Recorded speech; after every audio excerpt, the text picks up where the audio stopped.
Okay, so magandang umaga po. Ladies and gentlemen, good morning. On the part of the Senate, this meeting of the Joint Congressional Oversight Committee on the Automated Election System, which is created pursuant to RA 8436 as amended by 9369, is hereby called to order. On the part of the House of Representatives, this meeting is hereby called to order. Okay, this representation represents the Senate, and for the record, Congressman Sarmiento, may you name the congressman present? We would like to recognize the presence of Congressman P.D. Versaga, Representative Edgar Irice, Representative Victor Ortega. Under the revised rules of this Joint Congressional Oversight Committee, we have a quorum. And our agenda, as we circulated it, consists of the following: an update on the preparations for the 2016 national and local elections, an inquiry into the contract for the diagnostics, maintenance, repair, and refurbishment of the PCOS machines, which has been affected by a recent event, the nullification of the said contract by the Supreme Court. So COMELEC will have to tell us the implication of this development. Number 3, an inquiry on the status of this bidding for additional optical mark reader or PCOS machines, because I think there is another latest development where COMELEC disqualified at the post-qualification evaluation stage a certain bidder. So please inform this committee.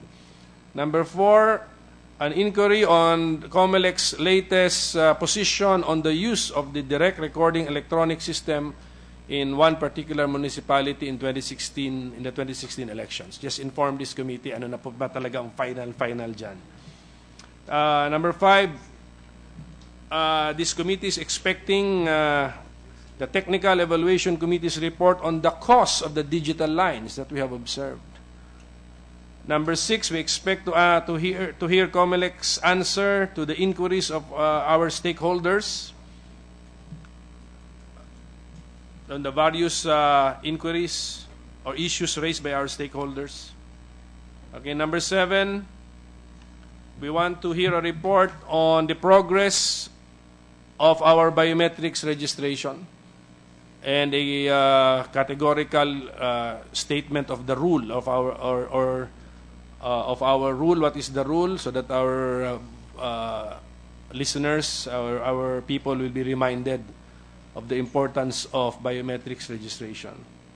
Number 8, a report on the unaccounted votes in 2010 and 2013 national local elections, because we want to minimize this. We want to improve the system. Number 9, an inquiry on internet voting, on your position, your studies on internet voting. Number 10, discussion on the proposal to allow a demonstration on the vulnerability of PCOS machines to internal manipulation. Number 11, an inquiry on the, if you have questions on the TICRES. You're not gonna make a presentation now, no? Mr. Legman? Use the mic, sir. Use the mic, sir. Just to show the screenshots, it's still a work in progress, but we can show what it might look like. Okay, an elaboration of the presentation you made before. Last time. That would be number 11, and of course other matters. Congressman Sarmiento, is the agenda okay? Okay, sige. Okay, so let us proceed. Yes, I forgot. Now, for the record, Attorney Garcia, our committee secretary, will acknowledge the resource persons present this morning. Yes, good morning. The committee would like to acknowledge the presence of our resource person in today's Joint Congressional Oversight Committee hearing. We have Chairman J. Andres D. Bautista, Chairman, Commission on Elections, COMELEC. We have Commissioner Christian Robert S. Lim, Commissioner Arthur D. Lim, Commissioner Rowena Amelia V. Guanzon, From the COMELEC Advisory Why is Council. Commissioner Robert Lim not seated at the front? Okay. Yes. From the COMELEC Advisory Council, we have Attorney Rona Ann V. Caritos, member, Non-Government Electoral Reform Organization, Lente. We have Attorney Mark Bragado, member, Government, DepEd. Attorney Jose Tolentino, Executive Director from the COMELEC. We have Mr. Cesar Flores, President, Smartmatic Asia Pacific, together with Roger Piñati. We have Attorney Ivan Uy, former Chair, Commission Advisory Council. Ms. Evita Jimenez, Executive Director, Center for People Empowerment in Governance, CENPEG. Dr. Nelson Celis, Spokesperson, Automated Election System Watch. Attorney Glenn Chong of Bayanco. Mr. Gus Lagman, Lead Convener, Transparent Elections. Attorney Tim Abejo, Convener, Democracy Watch. Mr. Leo Kirubin, President, Philippine Computer Society, together with Edmund Casino. Engineer Peter Antonio Banson, Chairman, Technical Evaluation Committee, Advanced Science and Technology Institute, DOST. Mr. Noel Escuela, Center for Migrants Advocacy. Mr. Johnny Cardenas, National Vice President, PPCRV. Attorney Howard Calleja, Legal Counsel, PPCRV. Chairs. Have you acknowledged Commissioner Guanzon? Okay, you did. Okay. COMELEC Commissioner Guanzon. Just to be accurate. Okay, so may we ask the COMELEC to Chairman Bautista to update us and the public on the preparations for the 2016 national and local elections. Good morning, Mr. Chairman, Chairman Pimentel and Chairman Sarmiento, and to the members of the JCOC. This is our first appearance for Commissioner Guanzon and myself. I see that we have a lengthy agenda, so I just wanted to say as a preparatory statement that we see the JCOC as our partner, as the partner of COMELEC, really to ensure that our elections in 2016, particularly in 2016, are credible, peaceful, and honest. And therefore, we welcome this opportunity to provide an update on where we are in respect of the preparations for the May 2016 elections. At this juncture, I would like to call our Executive Director Jose Tolentino, to make a brief presentation on the milestone dates in respect of our preparations. Thank you. Ed, Attorney Tolentino. Thank you, Chairman.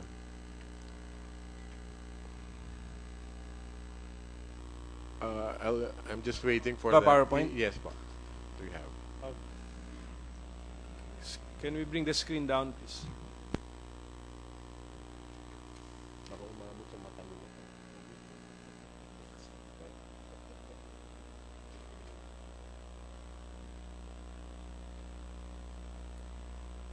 Good morning, everyone. As the title of the presentation implies, the Commission will be implementing an automated election system for the May 9, 2016 national and local elections. Next slide. Since the JCOC recommended the scrapping of the use of the direct recording electronic system, and COMELEC has issued a resolution canceling the bidding for that particular system, the COMELEC is now focusing on the use of optical mark readers.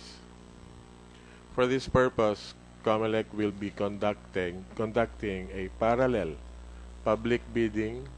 One is for the diagnostics, repair, and upgrading of our existing PCOS, and another public bidding for new OMRs. To implement this, the COMELEC has created two special bids and awards committees. The first one will handle the public bidding for the diagnostic, repair, and upgrading of 80,000 PCOS And the second Special Bids and Awards Committee will handle the bidding for new OMRs, optical mark readers, which consists of 2 lots. Lot 1 is for 23,000 units of new OMR, and Lot 2 is for 70,977 units of new OMR. Next slide, please. We are conducting a parallel public bidding because if the diagnostics repair and upgrading will be successful, if the bidding for diagnostics repair and upgrading will be successful, COMELEC will only procure Lot 1 for 23,000 new OMRs. And since we will be refurbishing 80,000 existing PCOS, we will have more or less 103,000 OMRs to be used for the elections. But if the bidding for diagnostics, repair, and upgrading will fail, COMELEC will be procuring lots 1 and 2. So that would be a total of 93,977. Since COMELEC is looking at the use of approximately 100,000 OMRs, we may procure on repeat order basis 6,023 units, which is only 9.3% of the original quantity, which is well within the allowable 25% under Republic Act 9184. Next slide. Next slide, please. Oh, okay. For the timelines on parallel bidding, we will be approving the terms of reference, the technical specifications, and the approved budget for the contract on beginning May 19 up to May 25. This could be shorter. It could be completed within 2 days or 3. Right now, the terms of reference have already been submitted to the steering committee, and we will be finalizing it tomorrow, Your Honors. Then the pre-procurement conference will be on May 25, and we will publish the invitation to bid on June 2. We will then give the bidders 11 days within which to study the bid documents so that they may be able to raise any issue that they feel will affect their bids during the pre-bid conference on June 13. Next slide. Opening of bids would be on June 26, and the post-qualification evaluation will commence the day immediately after the opening of bids up to July 10. After which, the Special Bids and Awards Committee will issue its resolution recommending the award. Then bank will then approve or disapprove the recommendation of the SBAC on July 14, after which the notice of award will be issued on July 17. In other words, Your Honor, the winning bidder will be issued a notice to proceed by July 30. That is our cutoff date. And as I said earlier, Your Honors, it may even be earlier. Next slide, please. Then we have other public biddings, and these are the ongoing public biddings. The servers for the Central Transparency Backup and Web Servers, and for the Election Management System.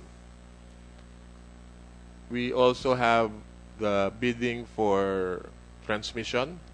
There are 2 failures already, Your Honor.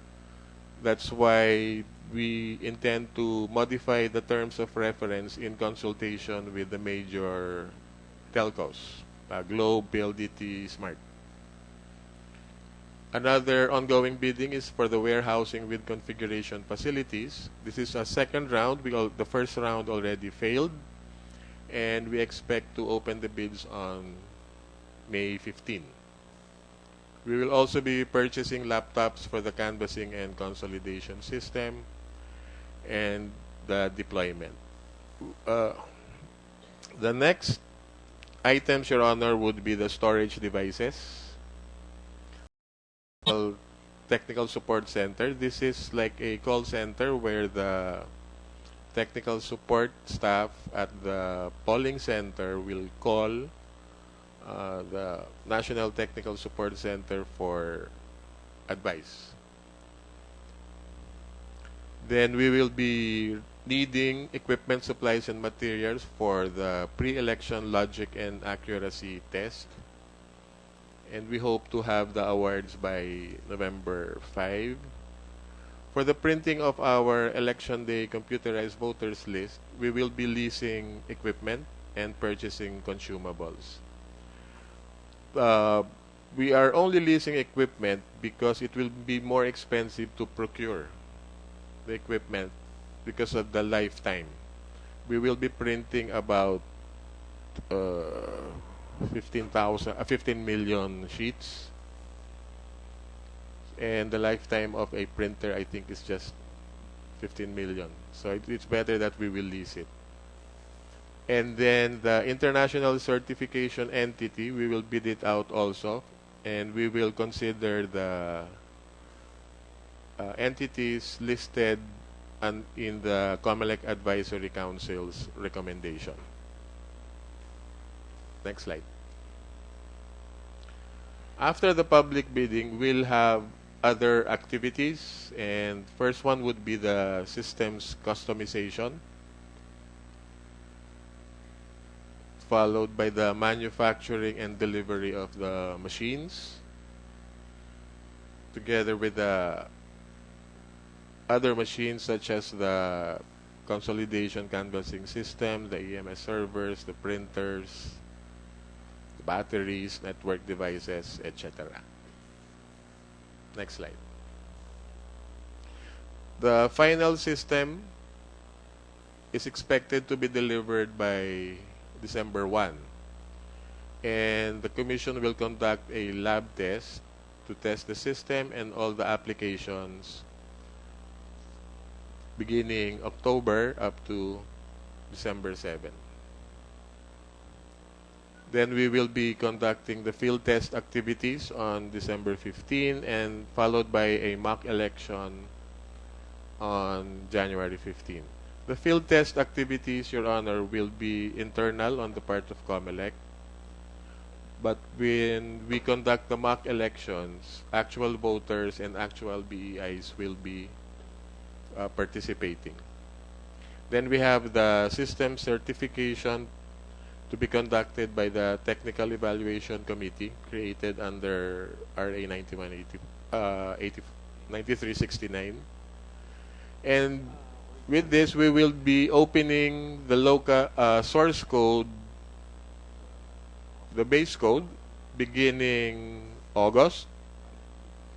And hopefully it would be able to extend up to January 25. Then the trusted build to be conducted by the international certification entity will be on December 30. Then we will be preparing and finalizing our project of precincts and complete it by December 15. That will be the basis for determining how many polling centers there are, how many clustered precincts, and how many voters there are in each clustered precinct. Then we will be issuing our general instructions together with the contingency plan by the end of this year. Filing of certificate of candidacy is on October 12 up to October 16.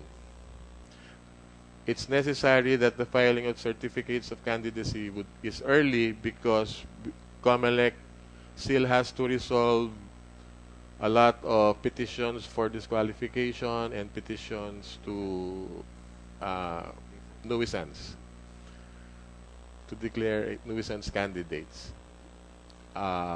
Then the ballot phases will be created beginning December 1 up to April. printing of the ballots will begin on January 20 and end on April 25. And then based on the ballots that are printed, we will be getting several ballots for the pre-election logic and accuracy tests, so that we can use the ballots that will be used on election day as our testing for the testing parameters. Random manual audit, we intend to start it in July because the COMELEC would like to. I'm sorry, it should be July 1, 2015. I'm sorry, sir. Up to May 10, 2016. No, random manual audit of election results. May 10. Yes, sir. May 10 ka mag-start. Baliktad No, siguro. no, sir. What we mean there is that we will be coordinating with the Department of Education. That's a long period, Your Honor. It should 2015. be. Yes, sir. And then we will be crafting the procedure, and we will be opening the door to stakeholders. They may have some suggestions on how we can conduct the random manual audit. That's why we want to start it early, and probably it will end on June 10, not really May 10. Then we will be preparing the transmission and including the sites, the polling centers and the canvassing centers. Next slide. Correct the date, Yes, number 15. What, Yeah, are the, we will do that, sir. what are the correct dates for number 15? 15? Yes, it's 20. Yes, I'm sorry, sir. Yes, sir. Just state It's the correct. 2016. Hindi, It's start. correct. Transmission preparation will be Start. April 2, 2016, and it will end on April 15, 2016. It's just the preparation, sir. So, Both are on April, and both are on so 2016. the end date is the one, no, with Yes, the, sir. okay, Yes, okay. sir. Sige. The year, okay. Yes, sir. I'm sorry for that, sir. It's just the preparation of the transmission sites. Parang iti-testing natin lahat, sir.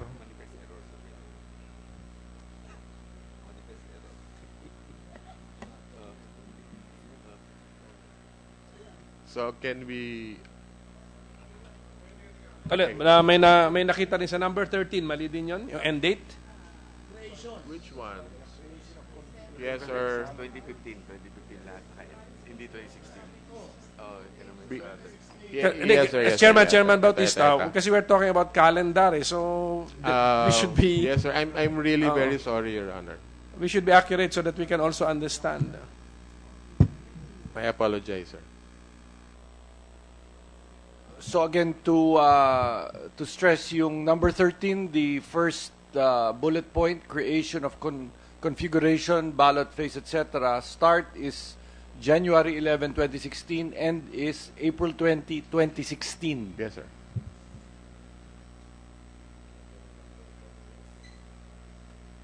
Sir, yung sa number 13 mismo, Yes, sir. December 1, 2015 up to April 30, Yes, 2016. Sir. Kaya yan, sir. Tsaka ito sana ang dalawa eh. 2016, okay. Yes, sir. And sa number 14 on random manual audit, this one should be 15. 2015. Okay lang. Okay na, wala ka ng question? Marami. Nakakalito. Ano, sir? Yes, yung number 15, correct na yun. But that will happen in the year 2016. That's correct, sir. Meaning to say, madali lang yan transmission preparation. You're just giving yourselves 13 days Yes, sir. in April of 2016. Ganun ba yan? Yes, sir. The sites will be, the system will be installed already. And that's the time we will test it to find out if from the polling centers, results can be transmitted.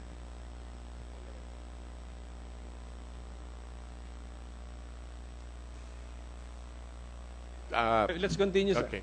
Thank you, sir. Next slide, please. Okay, the next activity would be the deployment. Again, sorry po. Sir, sinadya ko yan, sir, para malaman ko kung pinabasa nyo or hindi.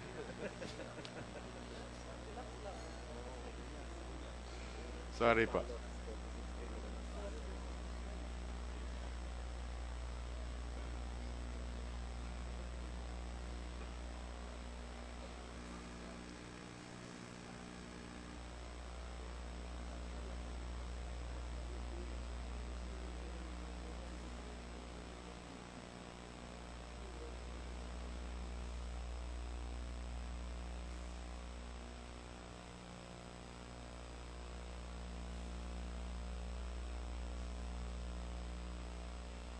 Kaya tamo, Chairman Bautista, napaka-importante ng accuracy when you talk about calendar. Kasi pag ship ballots ng May 2, 2015, maraming kinabahan.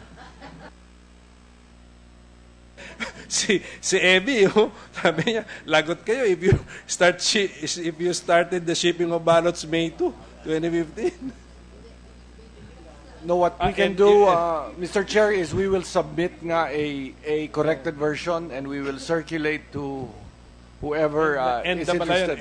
Kumbaga yung final version. Yes, sir. Yeah.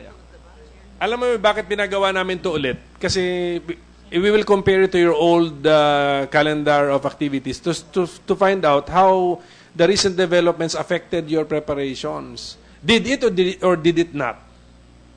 Yung nullification ng extended warranty contract, did it affect your preparations?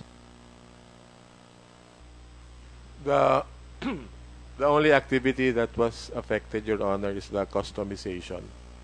Because the award, instead of being awarded earlier, would be sometime in July 30. So instead of 6 months, magiging 4 months na lang. But the rest are still on track. Unaffected naman yung iba. You can continue, Attorney Tolentino. Saan ba tayo? Sa deployment po. Deployment, sir. Sige po.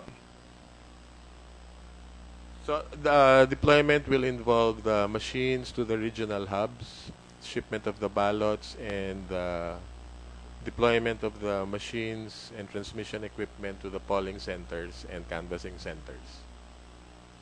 This will be done not later than May 2, 2016,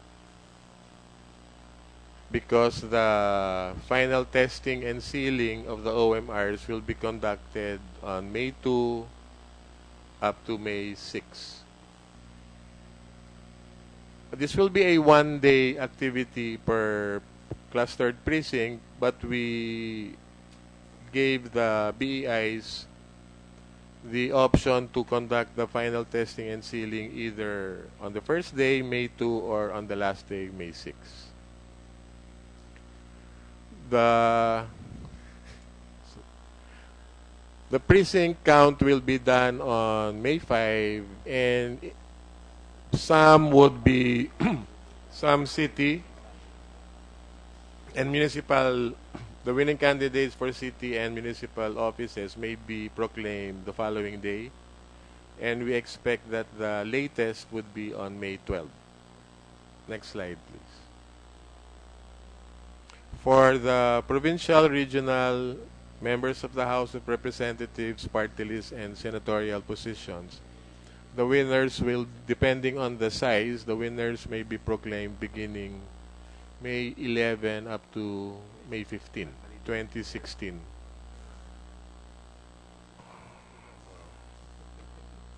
You know, actually I corrected that and probably I brought the wrong. Anyway, sorry pa. For the canvassing of the results and proclamation of the winners for President and Vice President, it is the Congress that will provide the rules on canvassing, so we did not put any start or end date.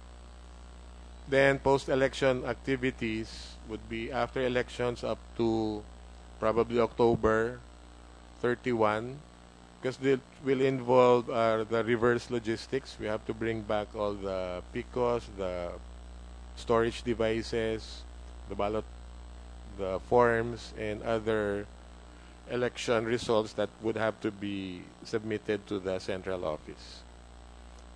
Next slide. Actually, that ends our presentation, Your Honor. Thank you, Attorney Tolentino. Please submit to the committee the corrected version po. We'll do at that. the soonest Yes. possible time. Congressman Erice. Yes, Mr. Chairman. Can we just discuss the yung parallel bidding? Can we just discuss? Flash the slide, please.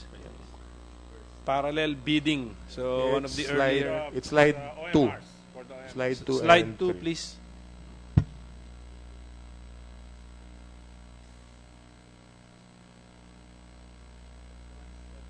Yes. So there will be parallel bidding between Diagnostics and the purchase of new machines.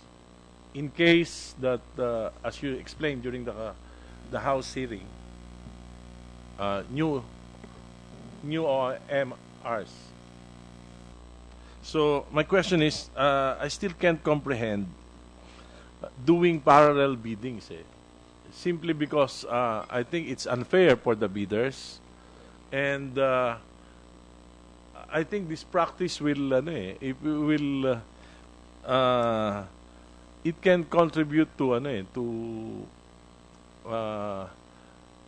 the idea of parang it will be very hard to negotiate with government. Yung ease of doing business in government parang maapektuhan itong imagine you will be spending millions of pesos in preparation for the bidding, then suddenly hindi na pwede itong bidding na ito dahil pwede na itong refurbishing.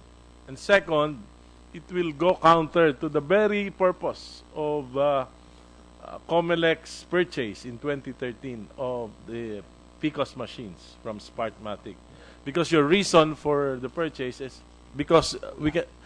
Hindi, pwede pa natin gamitin uli. Makakatipid ang pamahalaan. Tapos, bibili tayo ngayon ng bago. And what will happen to the PCOS machine that we purchased in 2013? And imagine you will buy another set of PCOS, tapos gagastahan nyo na naman uli yung warehousing nitong hindi na pakikinabangang PCOS machine.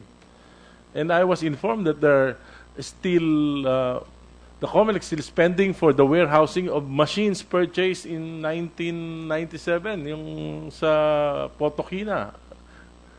Tapos ito na naman yung sa ARM, di ba? So 2003. And pero as far as my knowledge is concerned, meron namang mga provisions sa ating procurement law. For example, yung refurbishment. If we go on the refurbishment bidding, kung mag-fail yan, meron ba naman kayong option to rebid and or to negotiate after two failure of biddings? Why go to parallel bidding kung marami pa kayong options? And kung talagang hindi matatapos, pwede rin kayong magkaroon ng emergency purchase. Because the law provides that you should conduct an automated election. So, anong objective nitong parallel bidding kung marami pang options before you go to such kind of bidding? Pwede pa talaga na magkaroon tayo ng mag-fail tong bidding na ito, pwede pa tayong mag-rebid at pwede pa tayong mag-negotiate. That's the question, Mr. Chairman. Chairman Bautista, can you give us more information about parallel bidding, this concept of parallel bidding? Yes, Mr. Chairman. This parallel bidding was decided upon by the Commission during the May 5 and bank meeting. And really, the reason why we did this was, again, because of time constraints. We are very mindful of the challenge that the May 2016 elections are less than a year away, and therefore we wanted to preserve our options moving forward. No? And as we know, yes, we are going to conduct a bidding in respect of the repair, diagnosis, and refurbishment. But at the same time, it is possible that that bidding will fail. Although, as Congressman Erice pointed out, we have other options in case that bidding fails. But at the same time, we also wanted to look at the option of purchasing new machines. Okay? But these are all options at the moment. We're just trying, because of time constraints, we had to do this. I think that the more regular thing to do would have been to bid out first the refurbishment aspect and then wait and figure out what happens if that bidding fails. But as I said, what we needed to do because of time constraints was to undertake this parallel bidding. But after the results of these two biddings come out, then the Commission will examine the options presented and consult with the various stakeholders, including, of course, the JCOC. So really, that was the thinking behind it.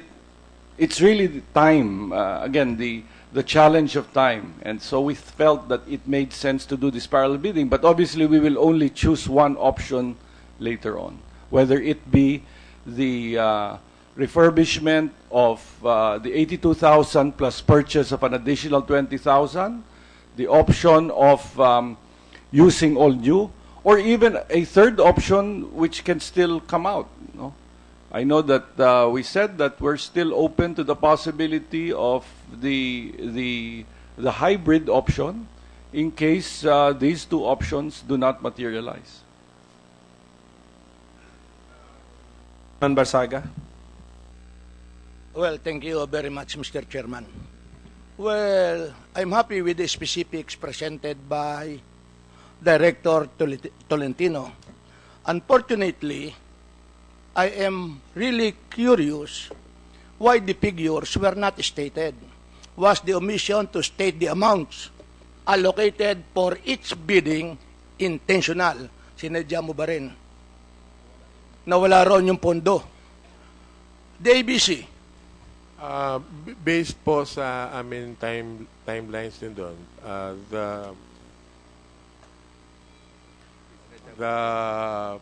the ABC will be approved on May 12. Hindi po sinadya yan. So, sa madaling sabi, up to now, you don't have the figures.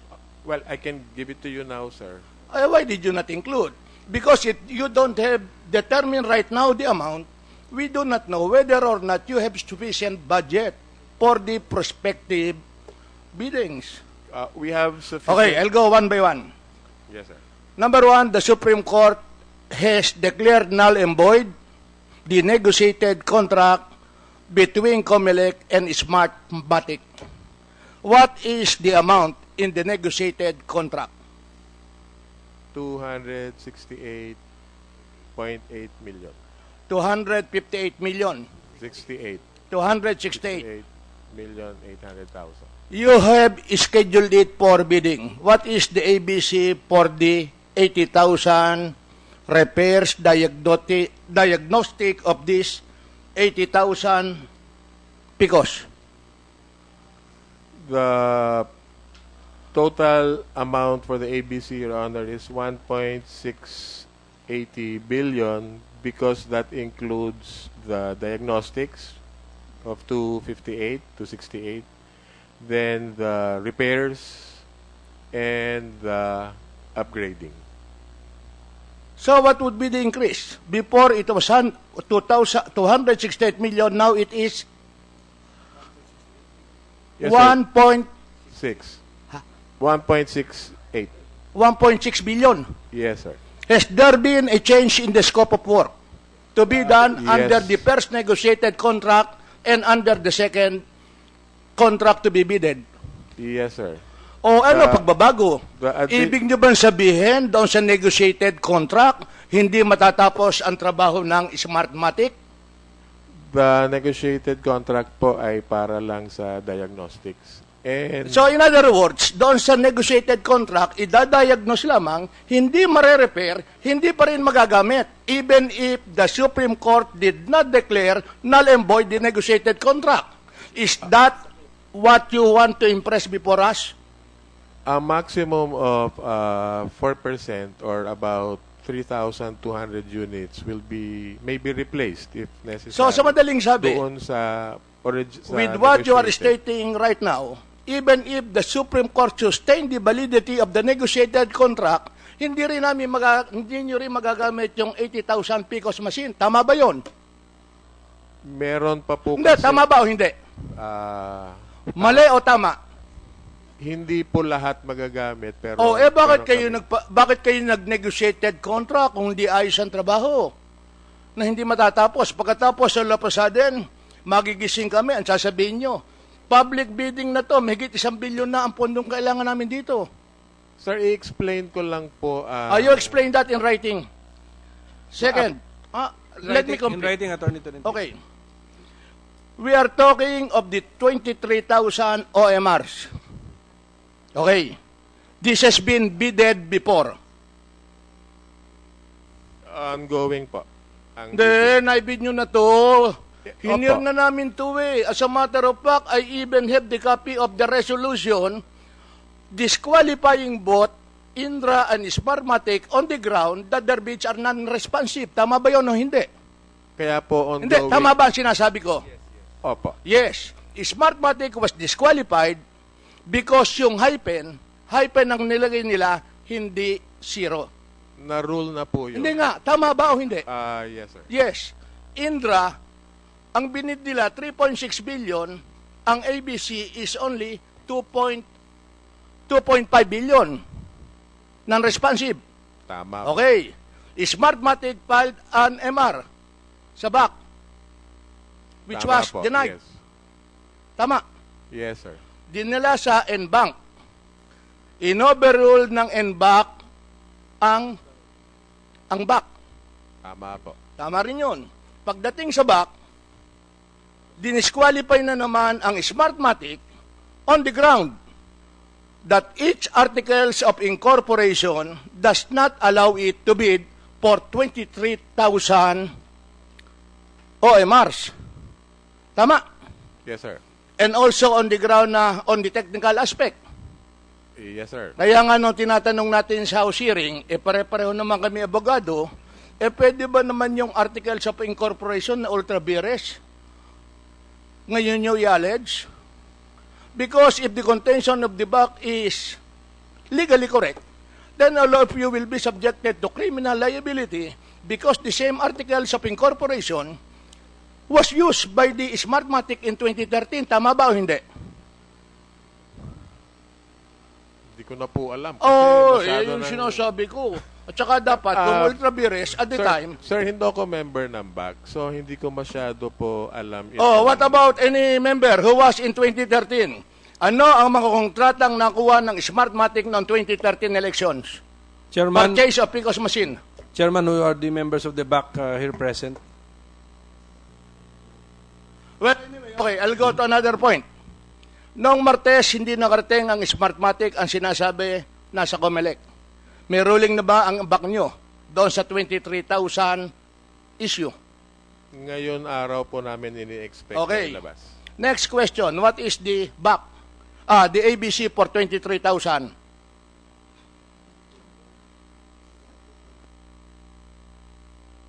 ABC for that 23,000, sir? 23,000.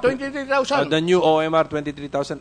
Sinabi mo kanina yata, 2.5? Binid nyo na yan. Huwag nyo sabihin wala pa kayong alam na amount. 2.5. Attorney Tolentino, I think you answered it earlier. 2.5 billion. Yes, sir. Yes. 2.5, sir. Okay. For the 70,000, magkano ang inyong ABC? Sa list po is 9.5 billion. 9.5 billion. Lease. Yes, sir. Lease with option to purchase po. This is for the 70,000. 70,977. 9.5 billion for the lease. One-time use. Yes, sir, with option to purchase. What about the additional order of 6,023? Will it be also for lease or outright purchase? It's also for lease and, sir, inestimate namin to at 90,000 pesos per unit. But it could be lower when it comes after the results of the public bidding. Sa ABC. Another question. Your spokesperson, Mr. Jimenez, has been telling to the media na kung sakaling hindi na magamit tong 80,000 PCOS machine for whatever reason whatsoever, ibebenta nyo to. Do you know that, Director Tolentino? Nabalitaan ko po. Oh, nabalitaan. Meron ba kayong projection para naman malaman ng taong bayan kung magkano to maibebenta? Eh baka naman wala, magagalit lamang sa amin ng taong bayan for this 80,000. Wala pa po namang So you don't have... Wala pa pong decision ang commission. So, kung in the event siya or hindi.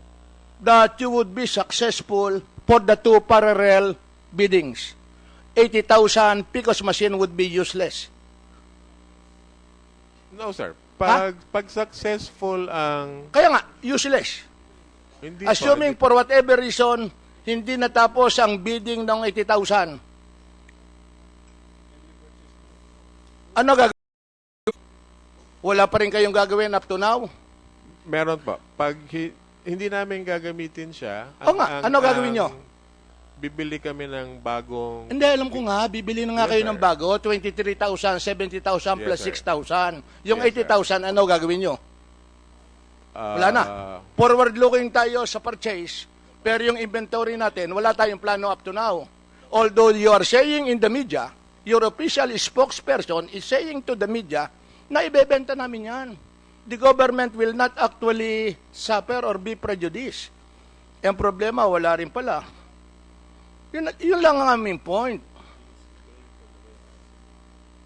Pagkatapos, hindi namin alam to, lagi yung sinasabi, bidding, pala yung 23,000 and 70,000, yung 70,000 purchase, of lease.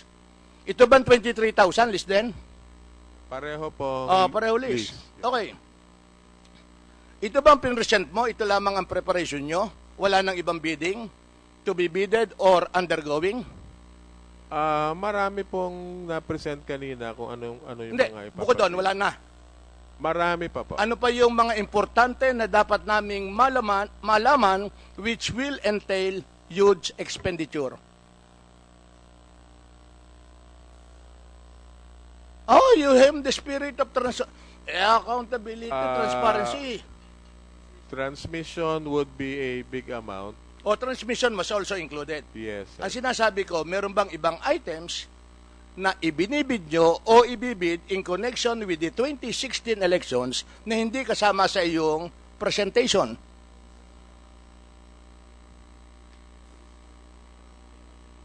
Wala na. Ang mga natitira na lang dyan, sir, yung ordinary, like marking. Ordinary, pen, wala na. Yes, sir. Kaya nga tinitingnan namin, yun na ba? Wala na.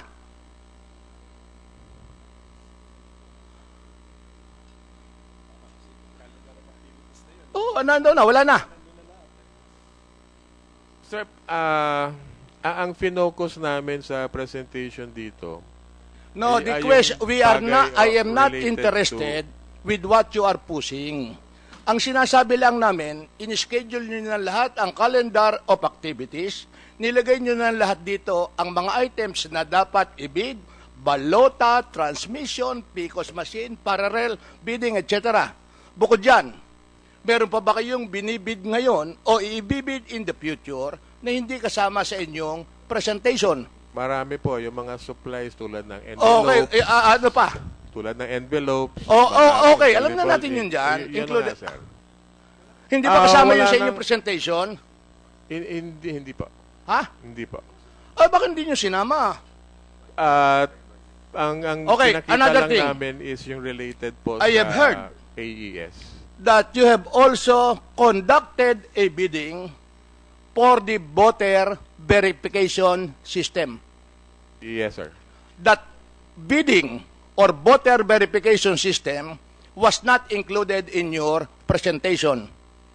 Yes or no? It's not, sir. Was the non-inclusion also intentional on your part? No, sir. No. Uh, No. Okay. What is the amount? What is the amount for that voter verification system? It's 690 million, sir. 690 million. What is this voter verification system? Na hindi naman nalalaman namin. Ngayon ko lang nalaman to when I read an item about it. It takes the place of the EDCBL in a precinct so that when a voter presents himself to cast his ballot, the BEI will not look at his photograph in the EDCBL, but the voter will place his thumb mark in a thumbprint scanner, and that system will tell the BEI that that person who placed his finger on the scanner is actually a voter of that precinct. That this is the first time that such system or such method was disclosed to the House or to the Senate. Please, sir. But Huh? No, sir. When was the first time it was disclosed? I think it was disclosed in the last hearing Where? here. Here? I don't remember. I always attend the hearing. So it is practically a new system. Yes, sir. We are only using 23,000 BVS units. 23,000? Imamatch sana sa Okay, NCR. 23,000 for how many presents? 23,000 din pa. And what would be the total number of presents in election day? About 93, 95,000. So this is just a pilot project. Yes, sir. Sir, we have a mandatory biometrics law. No, I'm not That's talking about why- the mandatory. Pinag-usapan na natin yan. 8 milyon dati, ngayon 4 na Hindi milyon po. na lamang. Sinasabi lang po namin, sayang naman ang mandatory biometrics pag hindi natin magagamit. That's why we wanted to pilot that one, the BVS, imamatch sana namin sa mga bagong units, yung 23,000 na pinapabili natin. What is ngayon. the status of the bidding? Has Nasa- there been already a formal bidding? Has Yes, there sir. been bidders? Has Yes, there sir. been any award? No, sir. Post-qualification pa, sir. There are 2 bidders and the second bidder Who are the 2 bidders? Morpho of France and Indra. Indra. Sistemas. Yes, sir. And they are, who won? Who submitted the lowest bid? lowest po is Morpho. For how much? We are talking here of hindi ko na ABC po of alam. 690 million, more or less yung Approximately 400 million, sir. 400 million. When will the post-qualification stage be completed?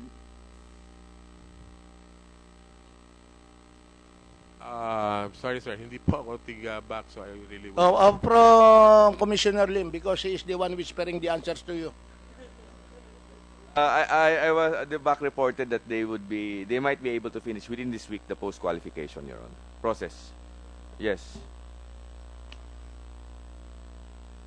With these figures which you have just presented, do you have the funds? Yes, we do, sir. So we will not be hearing from radios and television, reading in the newspapers that you are complaining that you do not have the necessary funds in order to conduct automated elections for 2016. Yes, sir. And I will request that you give to us the figures. Anyway, all of this would be public bidding. The negotiated contract between the COMELEC and Smartmatic should already be a lesson to the COMELEC. And we, including the public, wants to know ano ba talaga ang mga amounts na kinakailangan natin. And together, this 80,000, what would be your alternative plan for this? We will do that, sir. Thank you very much, Mr. Chairman Bautista, since we are requesting for an updated or a corrected calendar, might as well make it more complete. Calendar of activities for the 2016 national and local elections. So, entire preparations. Wag nyo nang do not say na we will edit the non-AES. Lahat na po kasi how will we know if it's connected with the AES?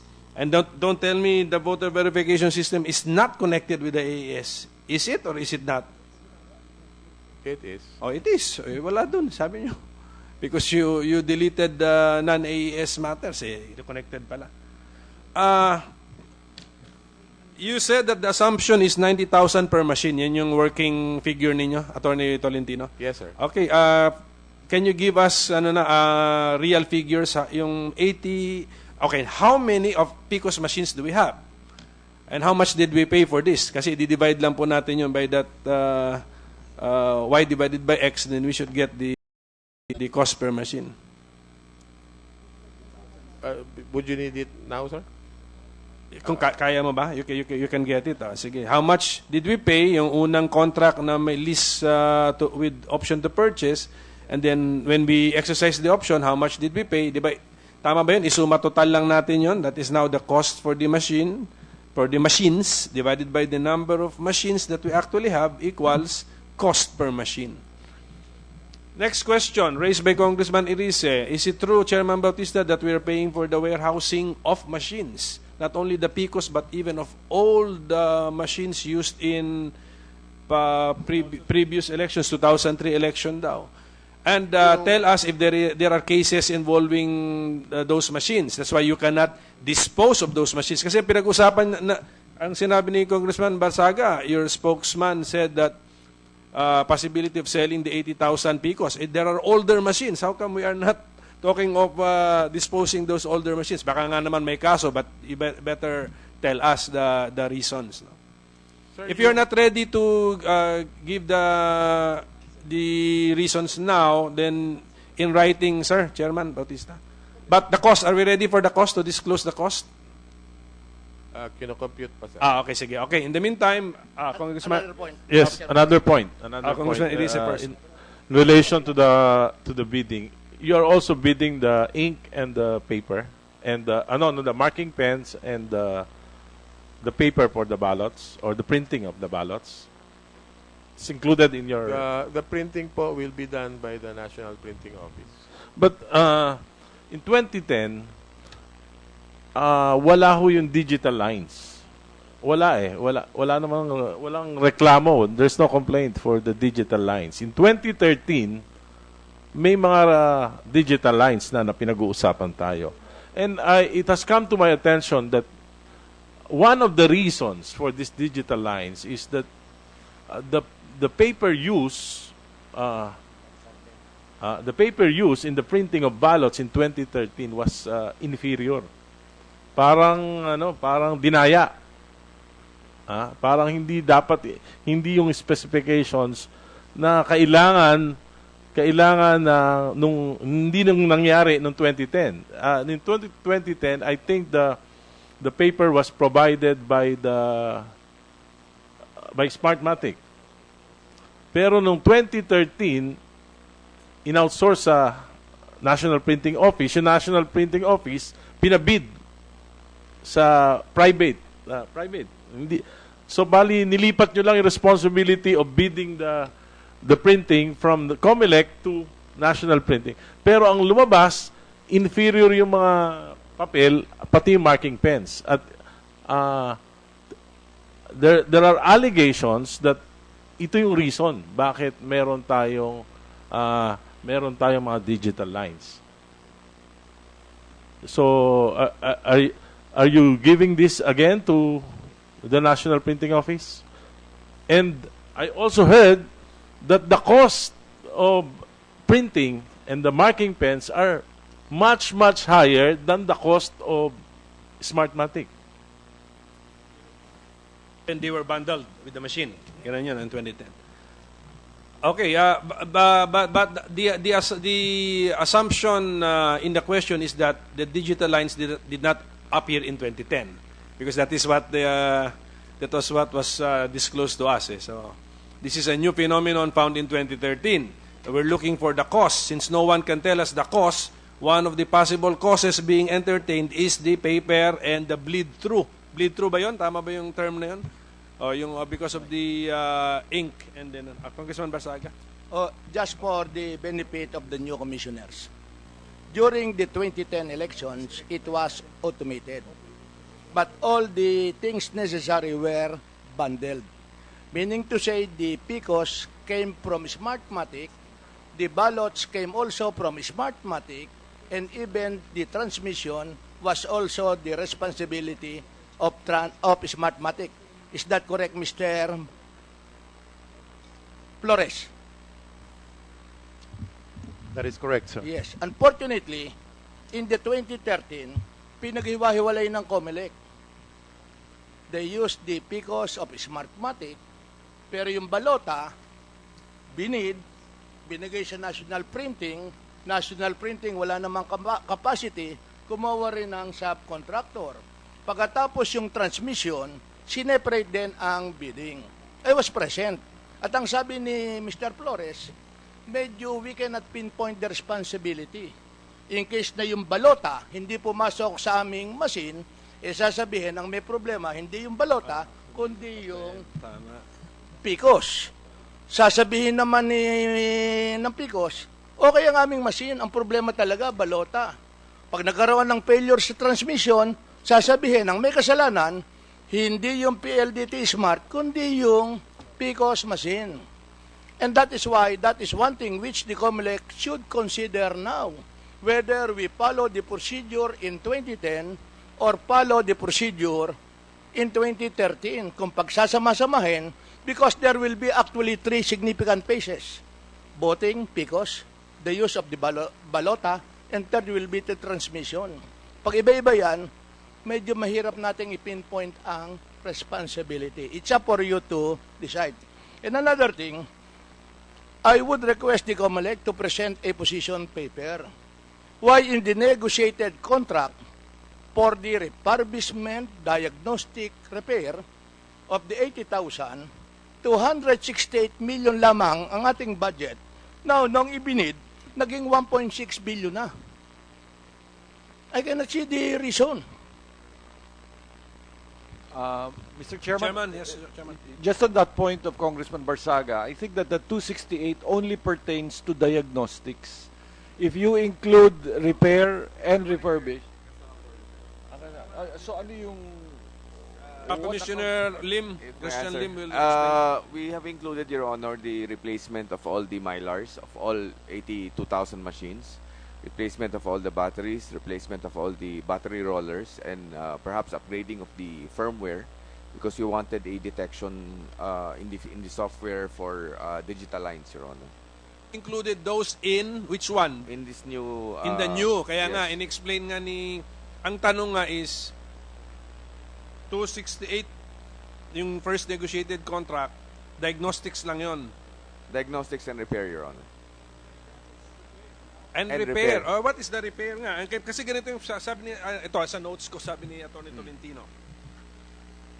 Yung 1.68 billion, ang words na ginagamit niyo, diagnostics, repairs, upgrading. That's why 1.68 billion. What was that first negotiated contract na 268.8 million? Diagnostics and repair, Your Honor. Diagnostics and repair. So, ang big difference between the two would be the upgrading. Kaya depende na yun kung anong meaning nun, ha? The upgrading. So, well, si Congressman Barsaga will pursue it. Well, anyway, Mr. Cesar Flores is present. Smartmatic was the party to that negotiated contract. Under that contract, what would be the scope of Smartmatic for that amount of 268 million? Your Honor, there was going to be diagnostics of 100% of the machines, and there were going to be minor repairs and even replacements up to 4% of the stock of machines. So, in other words, the replacement of 4%, is it included in the 268 million? Yes. Yes.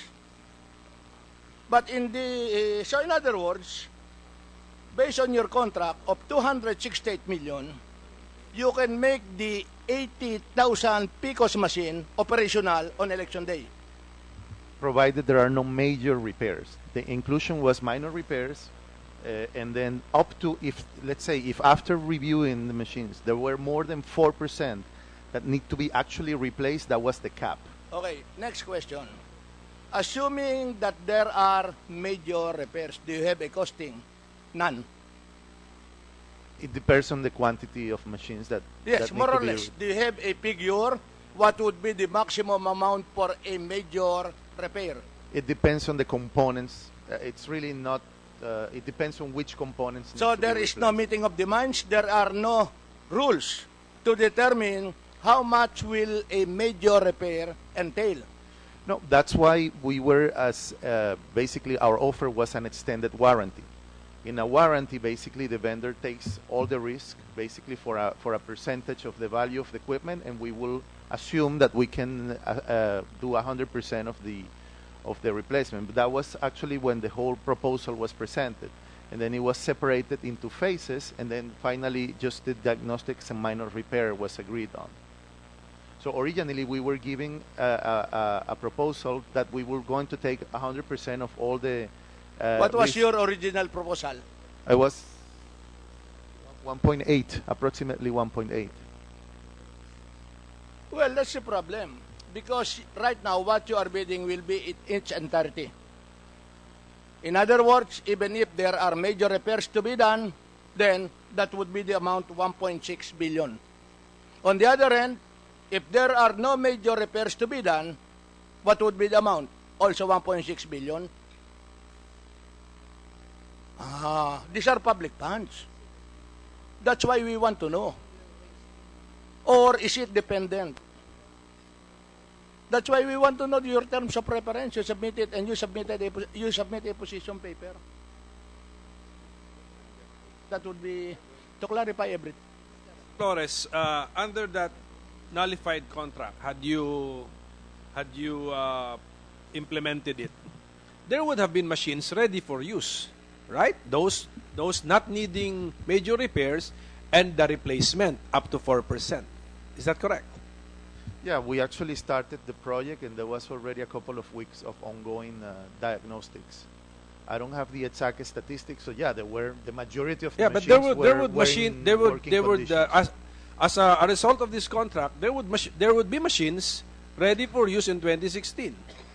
Especially those not needing major repairs, because that's what you said, they will not be ready if they need major repairs. So if they do not need major repairs, they can be used.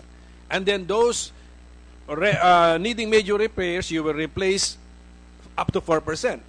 Of what?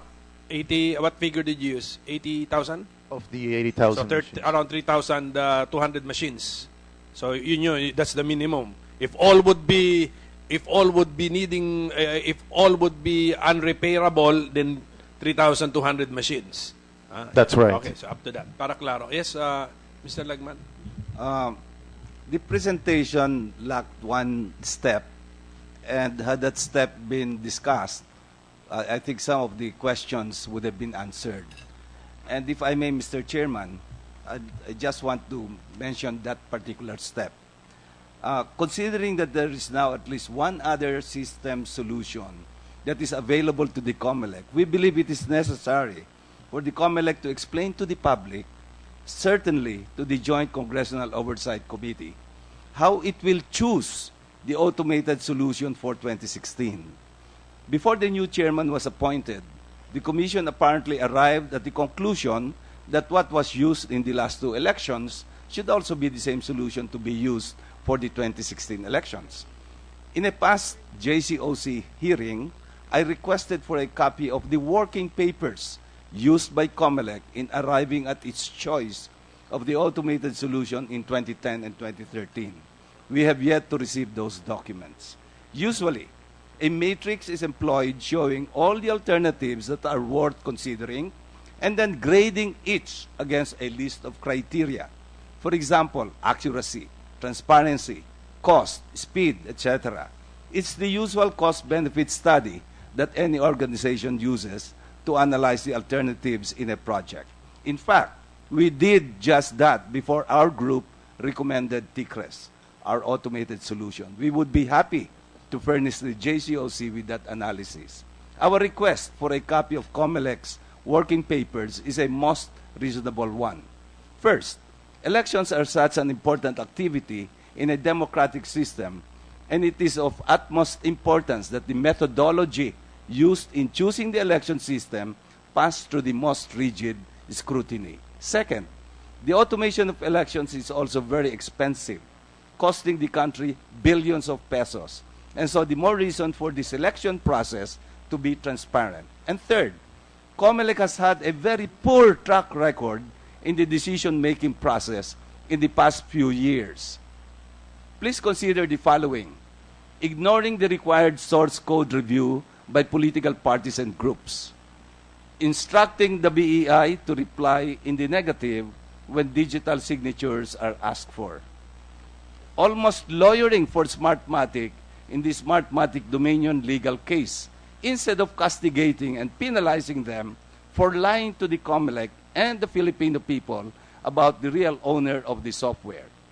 Purchasing the PCOS machines despite being warned that if we did that, we would be shouldering the warehousing and maintenance of the machines. Allowing Smartmatic to proceed despite failures to meet the required accuracy level in all mock elections. And let's not forget that much earlier, deciding on buying ballot secrecy folders for more than 700 million, which fortunately a whistleblower exposed, and many more. The most recent was almost a disastrous occurrence. COMELEC's former chairman announced to the media that they needed to have the 80,000 PCOS machines that they bought from Smartmatic diagnosed for defects and then repaired and refurbished. He also announced that such services would cost 1.2 billion and that it might even reach 2 billion if enhancements were to be incorporated. Some of us in the IT community and in IceWatch raised very strong objections against this plan before the media. As a result of the objections, COMELEC made a subsequent announcement that they would break up the project into two: diagnostics and then repair and refurbishing. The diagnostics, according to them, would only cost 300 million, and they would bid that out ahead. The repair and refurbishing, 900 million, 1.2 billion pa rin. We continued expressing our objection to this pending decision. And then the chairman announced before this body that the COMELEC was able to negotiate with Smartmatic the lower price of 268 million for both diagnostics and repair and refurbishing. In fact, the chairman, just 3 days before he was to retire, signed the contract with Smartmatic. And the chairman, a practicing lawyer of many years, who time and again would remind us that we are not lawyers and should not discuss legal issues, signed it without going through a bidding process as required by law. As we all know, the Supreme Court nullified the contract, thus upholding the position that we, non-lawyers, took. Imagine how much the country would have lost and how foolish we would have looked had we not raised our voices against it and simply accepted the COMELEC announced price of 1.2 billion. And what was Smartmatic thinking? Quoting us 1.2 billion when, just a few weeks later, 268 million would be acceptable to them. They must take us for fools, Mr. Chairman. Oh, they must be laughing at us for being so naive and gullible. As a Filipino, I truly felt insulted and wondered why COMELEC and other government officials did not feel the same way. Surely, it's more than enough reason to blacklist them forever. Given what we know, which unfortunately the public doesn't, and some politicians choose to ignore, we IT practitioners who follow set standards of professionalism cannot just sit back and accept everything that the COMELEC says without questioning its methodologies.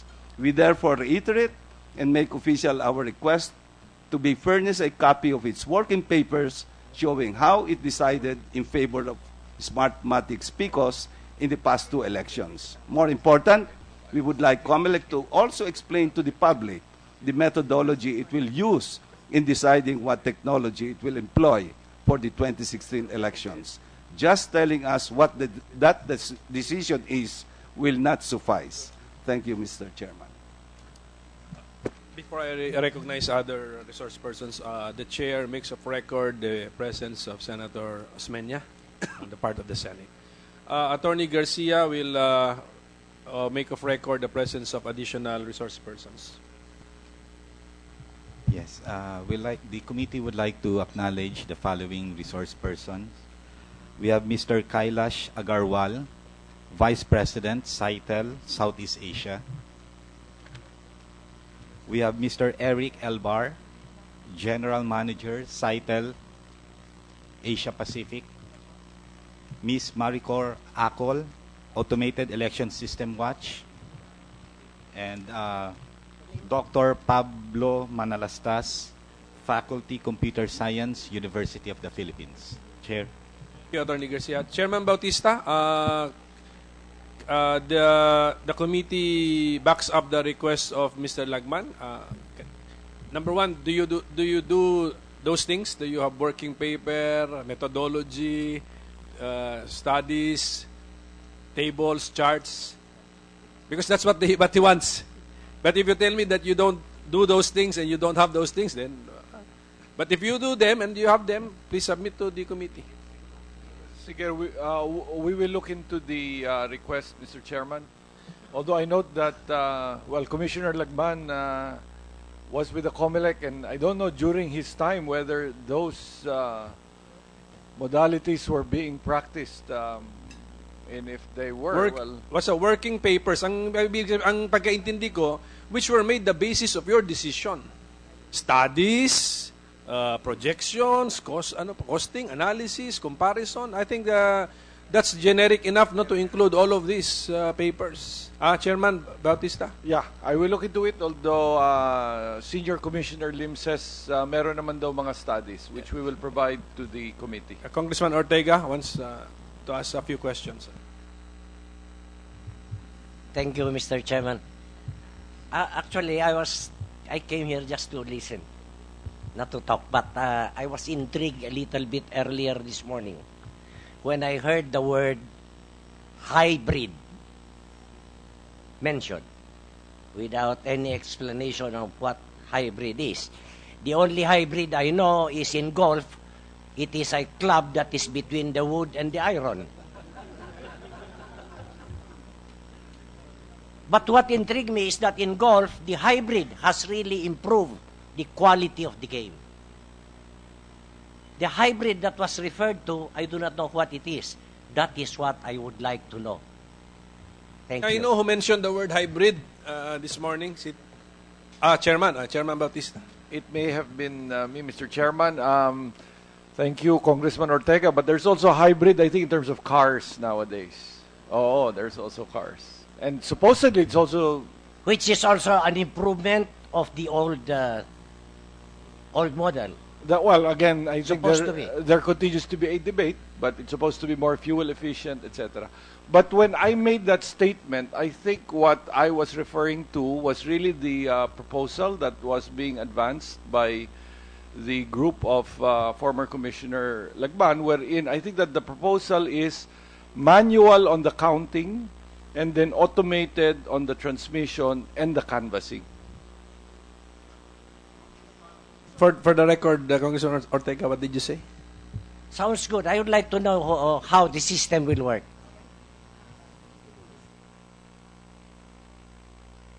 Yes. Anything else? Chairman, okay na yan. Okay. Ms. Acol, yes. It's good that we have a big audience now. We would like to present the hybrid system to show the improvement from the manual and the transparency that is not present in the PCOS. Thank you.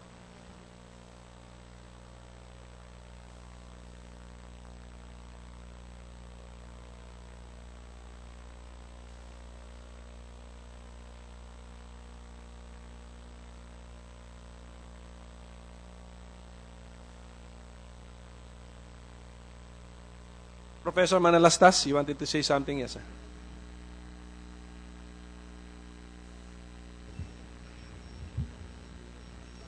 Somebody earlier said that there were no digital lines in 2010, but the digital lines appeared in 2013. I was talking with engineer Dennis Villorente, who made the presentation to the JCOC last year. And after the presentation, I asked engineer Dennis Villorente what caused the digital lines, and his explanations were acceptable to me. I, being a computer science guy, I accepted his explanation for the cause of the digital lines. And I would like to share with you Dennis Villorente's explanation, because I think that up to now, you don't know yet what caused the digital lines. Okay. The explanation that Dennis Villorente gave me, and I discussed this with some faculty members of Ateneo, and they all agreed that this is a very reasonable cause for the digital lines, is the following. In 2010, the machines were brand new. They just came from the manufacturers. And we used the machines brand new, and brand new machines don't malfunction right away. So there are no digital lines in 2010. While they were used during elections in 2010, we from 300 to 1,000 ballots. And these ballots were printed on some paper of some quality, with printing ink of some quality. And no paper, no matter how good, all these ballots will leave some dirt in the scanner. Okay, so after reading from 300 to 1,000 ballots, the dirt stayed in the scanner and got deposited in the mylar film of the scanner. Now, they were put in storage for a long period of time of 3 years, from 2010 to 2013. So the dirt is stuck to the mylar film. The dirt hardened and stuck to the mylar film. Now, this dirt that has stuck to the mylar film is the cause of the digital lines. Okay, it's clean. It has just been marked by the voter with his choices of candidates. Now, the voter now feeds this, in 2013, he now feeds his ballot into this dirty scanner. Okay? So the dirty scanner will, in the picture, it makes, the PCOS machine makes a picture, a GIF image of your ballot. So the picture or GIF image of the ballot will include the dirt.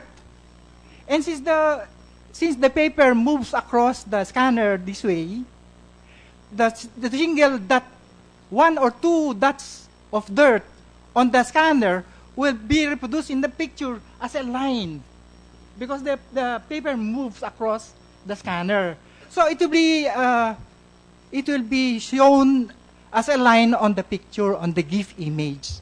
Now, if the line happens to cut across a column of ovals, the line will be counted as votes for every oval that was run across by the line.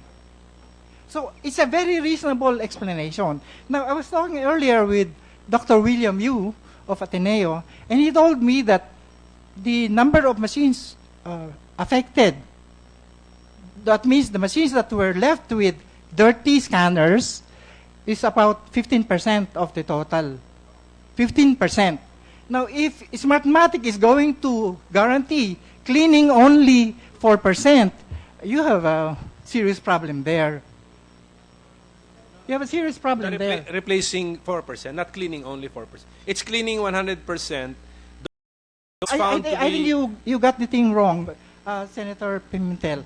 I think what the contract that they signed with COMELEC, it states that they are going to check up, do diagnosis of all the machines.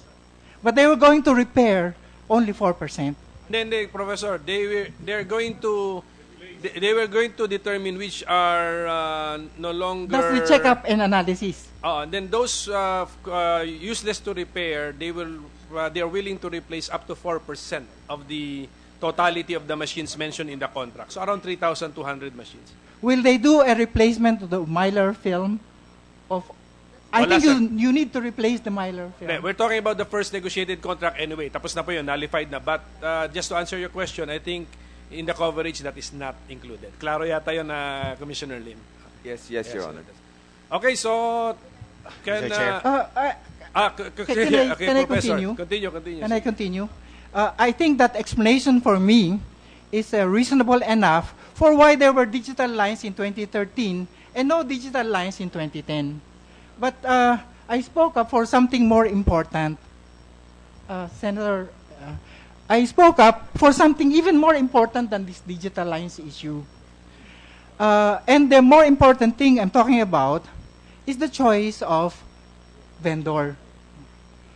I think the choice of vendor should be made on the capability of the vendor to follow our laws.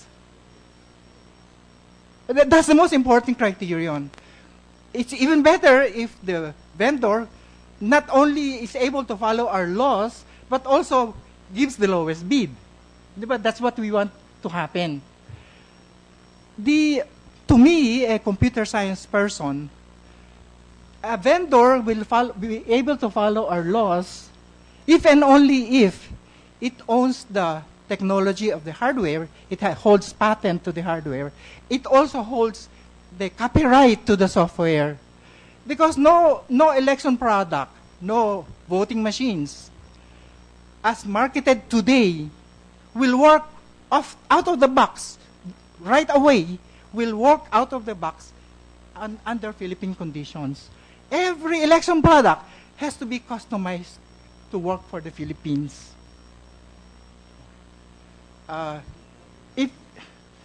That's the reason why we are required to do a source code review. It's not just a right of the Filipino people to do a source code review. It's our obligation to the electorate to make sure that these machines follow our laws. Now, if the vendor does not own the copyright to the software, there is no way they can allow source code review of the software. And you need to do a source code review to find out if the software actually conforms to our laws.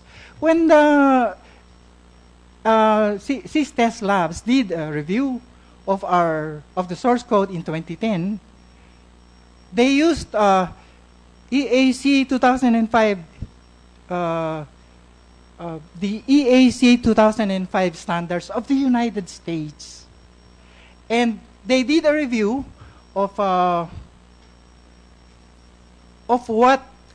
the programs are written. Are the variables spelled correctly? Things like that, which are not very, very important. Actually, the review should be made such that, okay, this particular feature of the program implements the digital signing requirement of our laws. This particular feature of the program implements the VVAT provisions. I was expecting CISTES Labs to do something like this. But no, they were talking about, the variables that were used were sometimes not declared. Stuff like that, which are syntactic sugar. It has nothing to do with the way the programs count votes. Actually, I went through the results of the CISTES Labs testing, and some of the things that SLI said were really bad for the Philippines. Like, in one of their findings, they said that some database operations that were discovered to end in an error were actually, after the error was detected, the database transaction was still committed, meaning the database transaction was done. By database transaction, I'm talking about how how the votes after they have been determined are saved to the disk. In the programs that were submitted to SLI for review, the SLI found database transactions saving the votes of the people to the disk or to the memory, whichever is available on the voting machine. After the database transaction was discovered to be in error, they were still done. They were still done. And in computer science, this is not forgivable. You don't do something like that. Not corrected, yung gusto sabihin? Yes. After it was pointed out. This is not forgivable. I don't understand why in the end SLI would say, but we are willing to forget about these errors committed by the PCOS machines because in the testing that we did, these errors did not come out. That's the reason for recommending the program that was to be used for the Philippines. Well, in the first place, the program was not tested according to our laws. Thank you, Professor Manalasas. Congressman Ortega, please. Just one small question, Mr. Chairman. On one point only, on what was the long explanation given to us by Dr. Manalastas, and it refers to the lines. Sa line lang tayo, Professor, yung linya. And if I heard correctly, it said yung dirt ng machine is the one that caused now the line. Even a speck of dust only can cause the line across the ballot. No, it's not just a speck of dust. Professor, use the mic, Professor. These are really craft dirt resulting from accumulation of pieces of paper and ink. So they cannot just be dust materials. Okay, so I will accept that. Maybe dust and other materials that cause the line. In one precinct, for example, if there are 300 ballots, how many of them have lines? All of them? Or the machine chooses only to put a line on the candidate that he does not like? No, I'm serious. This Question, is no that joke. is a question. Yeah, that's a legit In 2013, once a machine produces these lines on the GIF images, it will produce lines on all of the ballots. But it is not Professor Manalasas who should answer that because we passed this responsibility to the COMELEC to study. December 2014 ang deadline po ng report natin. What caused the digital lines? How many machines were affected? What did we notice? Yeah, Congressman, we will ask now the COMELEC actually to give us a report. But before that, the chairman is not here. Ms. Acol wanted to say something. Sino pa ba who wants to say something? Digital line, Mr. Chair. I would like to say that the digital lines can also be software implanted or driven. Okay, that this can also be done by software so that the program will read or will place a digital line on the ballot image. No, but the more important thing is, whatever it is that causes the line, does it choose who the candidate voted for? Probably. Or is it sporadic? We will find out, sir. That's why. Yeah. Mr. Chair. Because there are some observations na random daw, ang tanong yata ni Congressman Ortega, is it not random? Yan yung tanong niya eh. So, we will wait for the COMELEC to answer. Yes, Attorney Glenn Chong. Sir, if you will allow, we will show a reconstructed physical ballot against the ballot image with a digital line for the complete and appreciation of the members of the committee. It's a reconstructed physical ballot, Congressman Ortega, as against a ballot image with a digital line so that you may understand it fully, sir. We will show it on let's prepare that now so that we yes. Then, sir, to answer the question of the Honorable Ortega, let me state, in precinct number 40, Barangay Uwas, in the municipality of Uwas, Albay, There were 220 ballots, sir, and 219 of the ballot images had lines. That's 99.55%. In the case of precinct number 73, Metropolitan Manila and Quezon City, of the 638 ballots, 496 had lines. That's 77.74%. All in all, sir, based on the study of the COMELEC itself, a report of which was already submitted to this committee, 15.64% of total ballot images in 2013. Kasi we opened 200,403 sa last three slides po. Sa last three slides po yung may results. Just go on to the last three slides and so we can show it to the Honorable Ortega. This one, sir. Yes, that one. Of the 200,403 ballot images contained in 383 CF cards we opened on December 12, 2014, 31,337 had digital lines. That's a whooping 15.64% of total. So that when you extrapolate, sir, the 15.64% incidence rate to the 40,144,277 ballots cast in 2013, aabot ho na 6,278,554 ballot images ang may lines. Next slide, please. Ito ho yung mga significant precincts, municipalities. There you have OWAS, 99.55% had ballot images with digital lines. In the case, for example, of Leyte in Tanawan, 711 ho ang total ballots. 696 ang may digital lines. 15 lang ho ang wala. That's 97.89%. Now, if you, to the next slide, please. Ito ho yung ginawa kong reconstructed, sir. That is the physical ballot as reconstructed compared with the ballot image with the digital line on the third column. That's a ballot template. I did not steal that. I should make that clear. That's a ballot template.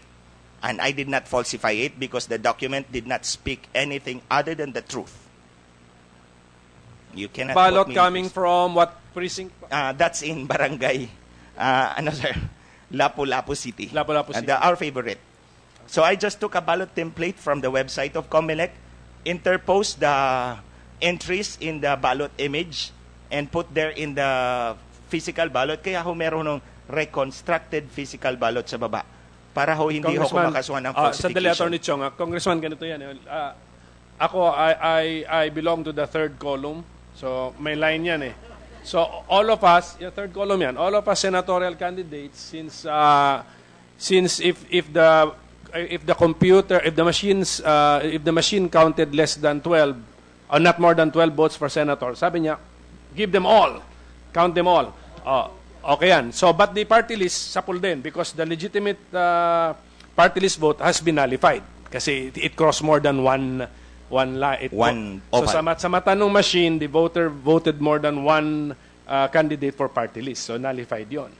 So, actually, ano yung projection mo? At 6 million, no? 6 million votes. Kasi, based on the report, sir, it is already submitted to the JCOC, 15.64% ang incidence rate. But not all lines also crossed ovals. There were some ballots na the digital line appears, but it's not crossing ovals. Pero it sir, did not affect. That's why we passed the responsibility to study this phenomenon to the COMELEC to give us observations, etc. But sir, yes, continue, Attorney Chong. Our elections is so important to put all hopes na hindi tatama. I will prove to Congressman Ortega that the machine gave the votes to the candidates. Dito, sir. Yes, sir. Sige po, sir. Feel free.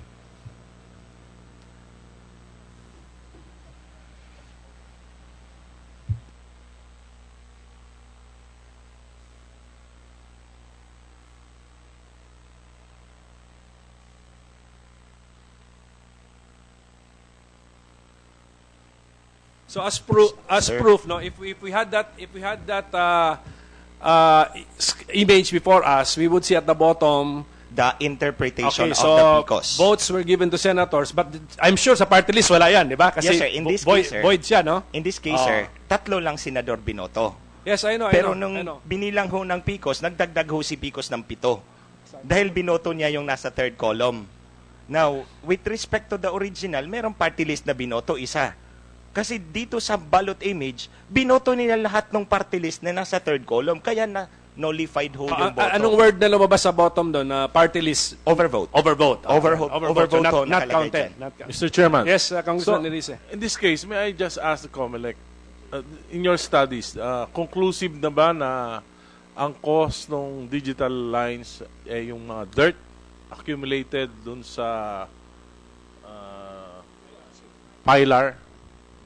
Your Honor, the TEC is present and they will submit a report on that, Your Honor, the cost of the digital lines, Your Honor. Are you ready to report now today? Kasi nasa agenda pa natin. Are we ready? Sa cost na lang tayo. We are really interested in the cost. They're ready, Your Honor. From the point of view of the COMELEC. This is now the COMELEC's explanation. No, Your Honor, it's the TEC. That's an TEC nga pala. Oo nga, TEC. The TEC is here. Who's representing the TEC? The chairman, Your Honor, Engineer Peter Banson. Engineer Banson, are you here? Of DOST. Andiyan na si Engineer Banson? He's just attending the call of nature, Your Honor. Okay, sige. Mr. Flores of Smartmatic. Thank you, Your Honor. No, I have a couple of comments. The first one is that I know that the term digital line somehow is catchy and has stuck. But I'm going to give you a simple example. If you have a camera, and let's say a mosquito will sit on the lens of the camera, and you take a picture, that is not a digital mosquito. So the line is not digital. Let me explain that. So of course you're seeing the line in a picture, in a digital image, no, in a printed image, but it's not a digital line. So that a mosquito on the lens of my cell phone won't be a digital mosquito. Now let me give you. If we accept that is the cost. No? Yeah. If we accept that the dirt to be the cost. Yeah. But Now, I'm not really sold out Yeah, yet sir. on that explanation. Let me just mention a couple of facts. Exactly the same model of these machines are currently in use in the United States and in Canada. New Brunswick, Ontario, state of New York. In fact, they use the machines even more often than in the Philippines because, as you know, there are elections almost every year in the U.S. and for different initiatives.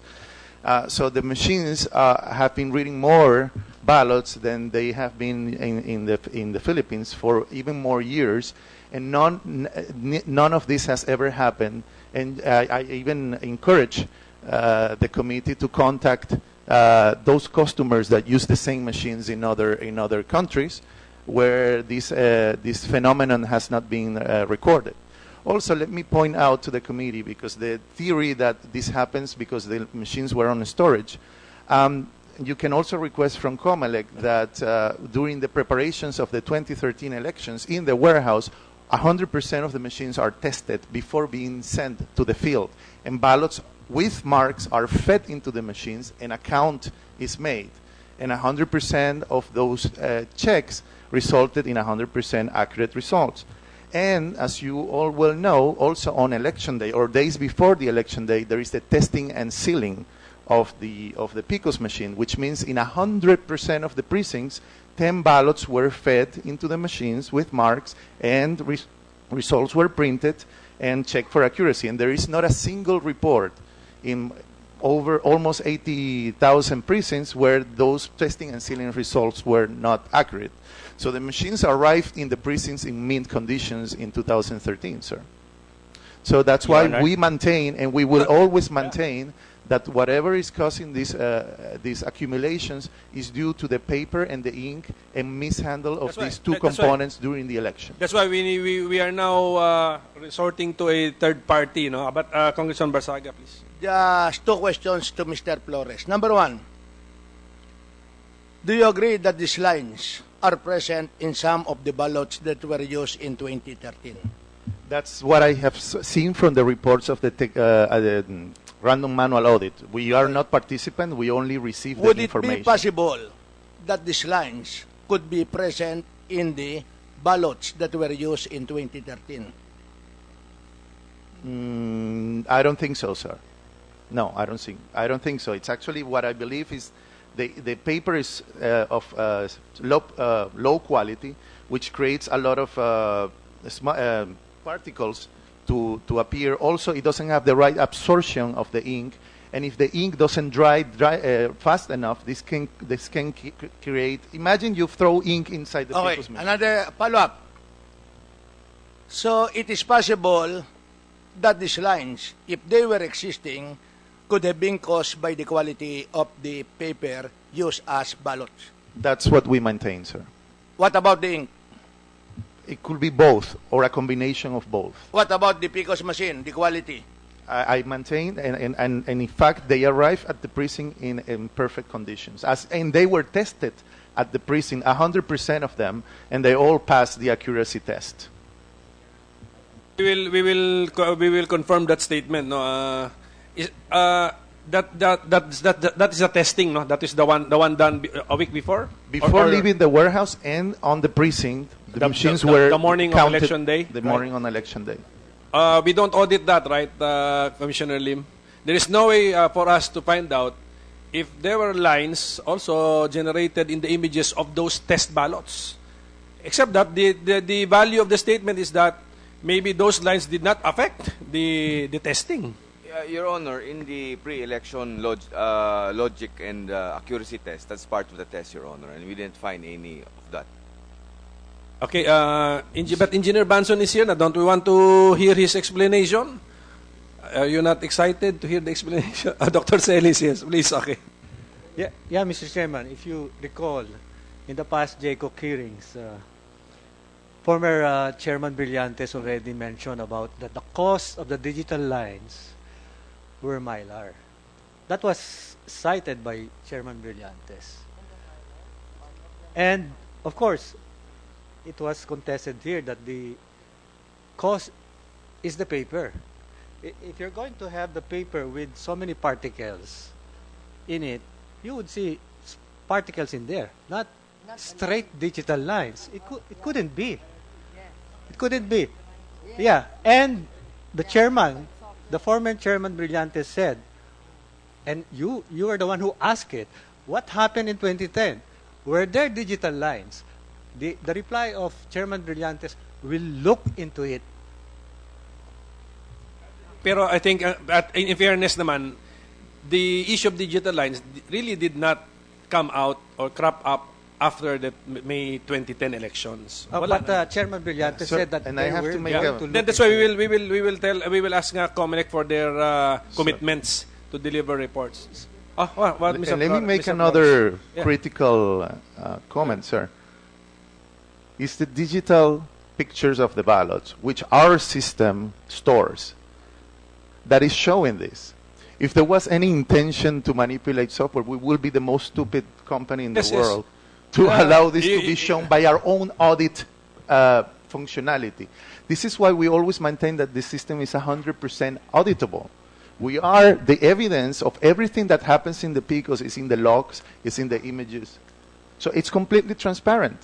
We will try to explain why the images that you have stored have turned up digital lines. So look at the report of the TECO. It has a digital line itself. So sinadya nyo ba yan, Engineer? So Mr. Chairman, don't you want to? Mr. Chairman, I'd like to. Okay, Dr. Celis has the floor. Sige, please. I'd like to rebut that. If Smartmatic is really concerned about their machines, they should have maintained that after the elections, from 2010 up to the 2013. That's your responsibility. Yeah. So maintenance is part of your responsibility. That's another issue, and that's for the COMELEC to invoke na lang. But the committee is interested in the digital lines. We want to get to the bottom of that, no? Just a short rebuttal to Smartmatic, sir. Short rebuttal. Sige, please. If it were not for our creativity to obtain those evidence, we will not be able to show it here. Don't rebut me first. Now, here's my challenge to you, Mr. Flores. Why don't you bring a CF card here? We'll open it, and we'll prove something. Anyway, Attorney Chong, make your request to the committee. And First of all, bring your CF card. We'll open it here. For the record, sir. Attorney Chong, are you done? Okay, sige. Mr. Flores. For the record, sir. Mr. Chan doesn't seem to understand that it's COMELEC the one that keeps all the CF cards, not Yes, Smartmatic. yes, okay. Never mind. Anyway, the request should be made to the committee. The committee will look at the reasonableness of the request. Yes, sir. We will send and a we will request. follow up. Okay, engineer, for production of ready? CF cards. Engineer Banson, you're ready? Okay.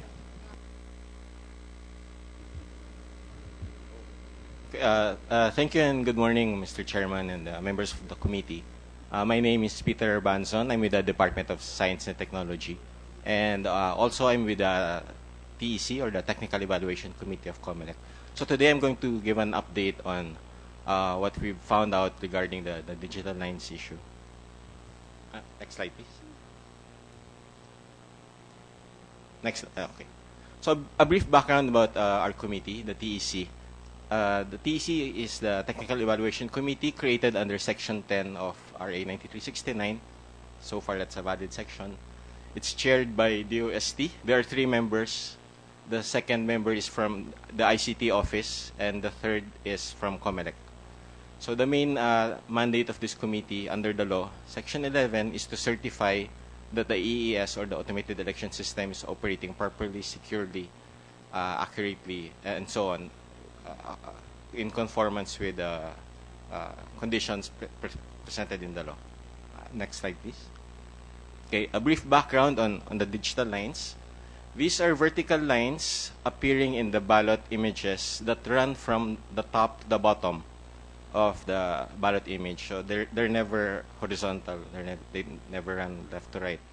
The widths of the lines are variable. Some are very thin, about 1 pixel or a few microns in thickness. Some are very wide, approaching the width of an oval.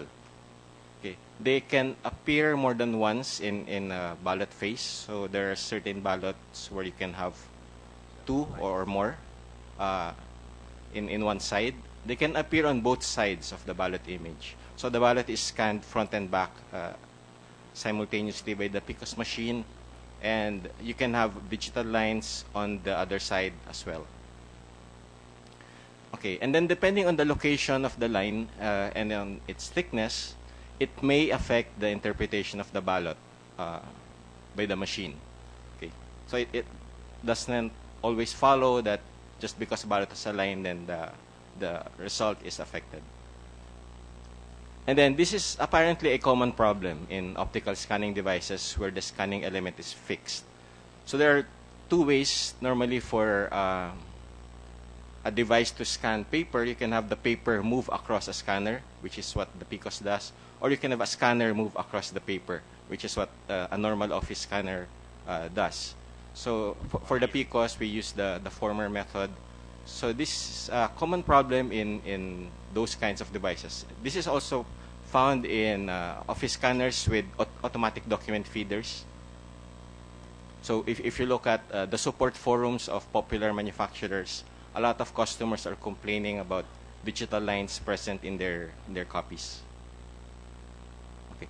Also, this is not unique to Philippine elections. The same machines from Dominion were used in the 2012 Mongolian congressional elections, and it was observed that that election also produced some discrepancies in the manual count versus the machine count, and when they look at the ballots, some ballots were found to have these digital lines. Engineer, from sinong supplier sa Mongolia?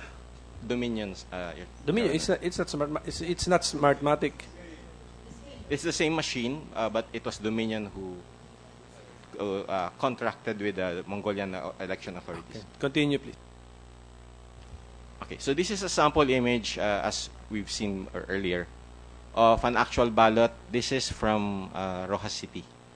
So this is, you can see on the left the national candidates. There's a line here that goes across the second column of the ballot. Okay, second column, yes. So they appear more often in certain locations. It's not completely random that where every position has an equal probability of having a line. So if you look at the back of the ballot, this is the front and this is the back where the local candidates are. there is also a line here, and another thinner line on this side. Okay, so these are actual ballot images that were taken from the study last December. Okay, next slide, please. Okay, so these are the common causes that we've found so far. So there are two major causes. The first one is basically foreign matter contamination. Okay, so primarily this is dust. This is how the line is formed. Okay, when you have contamination here in this slide, this is an example of a scanning machine where the paper is the one that moves across the scanning element.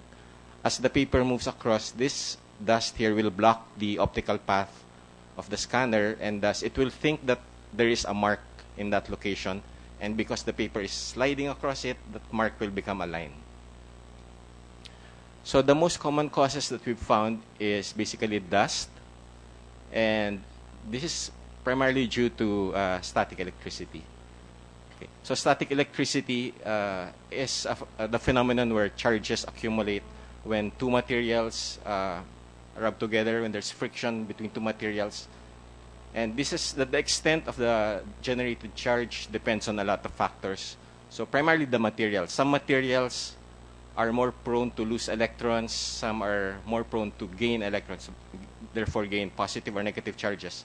So if you look at the scale of materials, one of the materials that is on one end is paper, and another material that is on the other end is mylar. So you have two different materials that will combine together, will generate a lot of static electricity, and static electricity attracts dust. So this is also affected by the length of the ballot. If you have 1,000 or so very long ballots feeding through the scanner, then there is a lot of charge that is accumulated. And then the environment also factors into this equation, because elections are held in the months of May, and April and May are traditionally the warmest months of the year. Similar also in Mongolia, they held their elections in June, which is the warmest month of the year in Mongolia. So the effect of heat is to increase the dust in the air around the machine, and also to decrease the humidity. And humidity is the amount of water vapor or moisture in the air. The higher the humidity, the lesser the incidence of static electricity, because the water is a conductor and tends to dissipate any accumulated charges. Okay. So aside from dust and static electricity, some of the contamination is accidental. Maybe a voter drops a ballot, falls to the ground, and it gets dusty. Or they handle the ballot with dusty hands or dirty hands. And that dust or that particle can get stuck inside the machine. Another major cause is ink stain. So this is ink stain on the mylar. So if, for example, there is too much ink on a ballot, a voter puts too much ink, for example, and the ink is not the proper specification, or the paper is not the proper specification, then that saturated piece of paper can stain the mylar on both sides, so therefore causing lines on both sides of the ballot. Okay, what's that? Yes, okay. The next one is bits of paper. These are objects that Comelec personnel have actually seen when they open up PCOS machines. Some people put bottle caps. Sometimes they see insect body parts, cockroach legs, or nobody's eating. What's that? Or staple wire. So these are things that have actually been found inside the PCOS machine. Another one is rust. So the PCOS itself has metal parts, and subject to how they were stored or how they are exposed in the field, some rust particles may form. Okay. And an indirect cause of having foreign matter inside the machine is it can scratch the mylar. So mylar is basically a trademark of a particular company, and it's the generic term is polyethylene plastic. This is the same material that we use in water containers, bottles, and other common plastic parts. So it's a good material because it's optically transparent. It's inexpensive, but it can scratch. So if you have significant damage on the material, it can affect the optical properties. Thus, even though there is no foreign object inside the mylar, the scanner will think that there is one. Then the second major cause, aside from foreign matter contamination, but this is much less common, is there is hardware damage on the contact image sensor. So this is similar to when you experience dead pixels on displays. So this is basically a hardware failure, and these are some of the possible causes. Again, static electricity, if you get enough charge, it can generate enough charge to damage the sensor itself, causing a dead pixel or so on. Or if your power supply is not stable or clean, then if it dips too low or you get a sudden surge or spike, then these electrical components have electrical tolerances, and if you go beyond these tolerances, you could damage the electrical system. And then, of course, there is normal aging of the machines. But in this case, typical mean time between failure for these modules is in the order of thousands of hours. So we don't think that this is a major cause for the lines themselves. Next slide, please. So this is an illustration of how common this problem is. These are two off-the-shelf scanners with document feeders that we purchased. The first one is from our office. The second one is from Comelec. If you open up the cover, these are the stickers or warnings that will immediately be apparent to you. So manufacturers, for example, if you see step 1 there, if you see lines in your copy, just clean the glass here. That glass will be the analog of the mylar sheet in the PCOS machine, and your copy will be clean. Okay. A second manufacturer here says also a warning, if you see lines, just clean the glass and you'll get lines-free copies. So it's a common problem. Next slide, please. So we tested this. We put some electrical tape on the glass of one of our copiers, and then I fed a blank sheet of paper, and it generated lines on the copy, and the lines are corresponding to the locations and thicknesses of the... And again, this is an experiment that anyone can do. Next slide, please. So this is an actual PCOS that produced the digital lines. So we opened it up. Okay, it's very hard to open. It's not very apparent in this picture, but there are rust particles forming here. This is where the paper is fed, the entry. There's also a bit of rust in this area. So this is the contact image sensor itself. There are two of them, one at the top and one at the bottom. Okay, next slide, please. So this is the mylar. So there are two mylar sheets, one to cover the top sensor and one to cover the bottom sensor. So there are some micro scratches already apparent from feeding thousands of ballots already. So these are supposed to be replaced after a certain number of ballots. Okay, next slide, please. So it's, again, this is not apparent, but that pencil is pointing to an actual scratch present in the top mylar over here. So there is actually no foreign object in this case, but that scratch corresponds to the location of actual lines found in the ballots. This machine was used in Dang, Cavite. Next slide, please. So I'm referencing here the report of Comelec from last December's study, where they opened up 383 precincts. Some were selected at random, and some were nominated by the observers of the study, where 200,000 ballot images were manually reviewed. 84% had no digital lines, so 0. And those images, so about 16%, for those images with lines, 94% or more did not touch the ovals. So in that case, there would be no effect on the ballot interpretation. So overall, of the 200,000 ballot images, 0.55% of national positions were affected, and 0.28% based on this study of local positions were affected. Next slide, please. So for mitigation, based on our findings, these are some of our recommendations. So before the elections, we should clean the mylar regularly. So proper maintenance is critical. So cleaning, there are many ways to clean it. There are cleaning sheets that we can buy to feed into the machine that will wipe the mylar. Or we can open up the machine and manually clean the sheets themselves. And if the scratches are significant, then we have to replace them. Also, if after replacing or cleaning the mylar, we still get lines, then it's most likely the image sensor itself that needs to be replaced. Also, if we set our oval thresholds to proper values, the machine is configured to detect how many percentage of the oval is shaded. If it is below the minimum value, then it is ignored, then that mark is ignored. If it is beyond the maximum value, then that mark is recognized as a valid mark. And if it is between those two values, then it is identified as an ambiguous mark. And then the machine will return the ballot to the voter so that they can clarify, vote properly, vote it, make sure that the vote counts.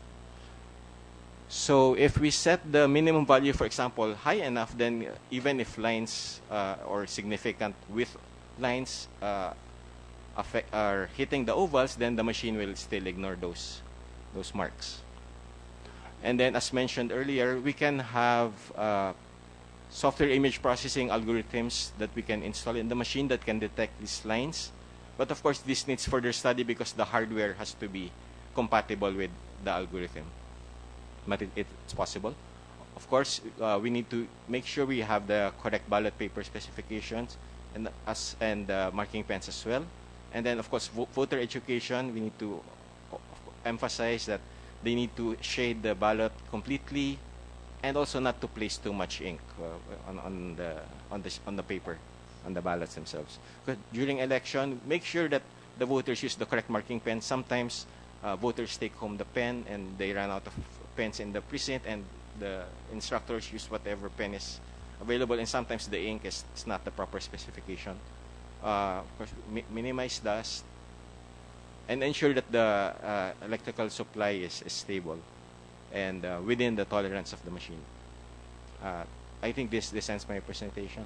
So thank you very much for this opportunity. Yeah, we will ask questions. Thank you, Engineer Banson. Yes. Congressman Barsaga. Well, with your presentation, it seems that all of us had already been educated insofar as the cost of the lines are concerned. Right? And therefore, even on election day, unscrupulous politicians, knowing these causes, can do the same in order that the ballots to be used will have lines. Will that be possible? That is possible. So, at this stage, I think the COMELEC should issue the necessary guidelines in order to see to it that these politicians cannot ask their followers at the time of voting do something which will affect the ballots. To have lines. You have to consider that. Plus the remedial measures which the DOST has also provided. Final question. If the PCOS machine is brand new, no defect whatsoever, will digital lines appear, will lines appear on the ballot on account of the machine arising from any defect from the machine, factory defect whatsoever? If the machine, Your Honor, is brand new, it's clean, then lines may still appear because of foreign matter. No, excluding foreign matter. Just the machine itself. Brand new, made in accordance with the specifications, will there be lines? Assuming that there was no foreign matter. In my opinion, Your Honor, there will be no lines. There will be no line. How about problems with pixels? Binanggit mo yung pixel eh. Ano bang, kanyari sa pixel, ang pumasok sa mind ko, monitor. So, for every 1,000 brand new laptops, ilan na may problema sa pixel doon? Your Honor, it depends on the quality control procedures of the manufacturer. But in this case, even if there was a dead pixel, a pixel would be about 80 microns in terms of actual width on the paper, and even if you get one dead pixel across a line, the machine would be programmed because of the threshold values to reject those. So a pixel is 80 microns in width.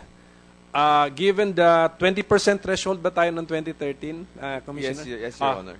Engineer, i-apply natin yun. In reality, Yes. last election, 20% threshold. Ano yun?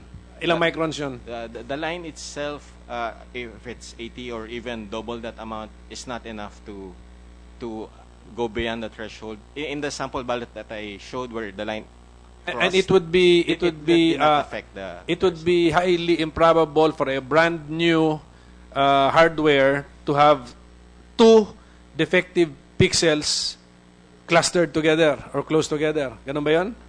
It's very unlikely. Very unlikely. Okay. Just a clarification. In your presentation, you stated that the effect, insofar as the results is concerned, is only 0.44 and 66% for national and local? That is the finding of the study by Comelec based on the 0.44 383. and 0.66. However, in the presentation of my compañero, the affected ballots represent 16% of the votes cast. Ano ba ang tama rito? So that we can be enlightened. Your Honor, No. I'll ask first the... well, in a sense, both are correct because it depends on the definition of affect. If by... we are results. Of course, resulta ang gusto namin. Yes, sir. In terms of actual affect, that means that there is a line on the ballot, then those percentages are correct. But if your interpretation of affect is it affects the result, then the smaller values are correct. I-clarify na lang natin. Ang sinasabi nating epekto, number one, you are clarifying yung merong lines may epekto sa balota. Of course. Pero ang gusto namin, yung epekto sa resulta, sa counting. In terms of ballots that are affected in their counting, the result, then the findings of the Comelec based on the study is those smaller numbers that I mentioned. Parang na-recall ko kanina, doon sa may mga linya, may lines, 94% were still counted. Was still counted. That's correct. Properly. So, hindi ibig sabihin na kumot linya, hindi na nabilang. Yes. It depends on where the line is located and on the thickness of the No, based on your report. Tama? Okay. Mr. Chair? Wait. So, I would like to point out to the Comelec the importance now of fixing the threshold shading. Meron palang effect eh. Meron palang relationship dun sa ano. If we will anticipate that OMRs would generate digital lines, old or new, assume na natin even the new ones, then the power given to you by the law to fix the minimum threshold instruction for the machine to count has a practical implication pala. Okay, lumalabas na importante pala yun. Hindi lang pala, ano lang yun, arbitrary number na kung gusto 50, 75, 20. But that's for the Comelec to decide. Yung power belongs to you. Okay, so Mr. Chair? 0.55% national positions affected. What does that mean? Hindi ko naintindihan. Shading? The number of shades? That means that if you compare by hand the count of votes for national candidates versus what the machine said, then the discrepancy is 0.55%. Yeah, hindi ko maintindihan. Kasi kunyari, 50 million voters. Yeah, ganun din pag-compute ko actually to 200,000 something. Tama ba yun, Engineer Banson? When I use 50 million, 275 eh. 270, huh? What did you use, Commissioner Lagman? You used 40 million. I used 50 million, so I arrived at 275. Parang ganun 1,000. Tama ba yun, sir? Na sa 50 million, kunyari, for example, 50 million ballots cast, anong ibig sabihin nun? Because per ballot, maraming marks eh. What is the 0.55? Your Honor, if we will extrapolate... Please identify yourself, ma'am, for the record. I'm Esther Villaflor Rojas, Director of the Election Records and Statistics Department, COMELEC. 0.055%, if we compute it based on the actually voted, which is 40 million, that's around 200,000 votes. What? Were wrongly counted? Yes, sir. We're not counted. We're not counted. We're not correctly counted. Oh, yeah, we're not correctly counted. Ang ibig sabihin nung pwedeng na-count na hindi na-shade, pwedeng na-nullify, although shaded. Pwedeng may shade siya na it was not counted or no shade, but... Estimate lang po yan. Lilalabas lang natin yan because we want to see if, candidates will be concerned or... Yes, Congressman Basak. Clarification lamang. Yung sinasabi nating 200,000, yung ba hindi nabilang lahat ang chinyade o doon lamang sa portion ng balota na lumabas yung linya?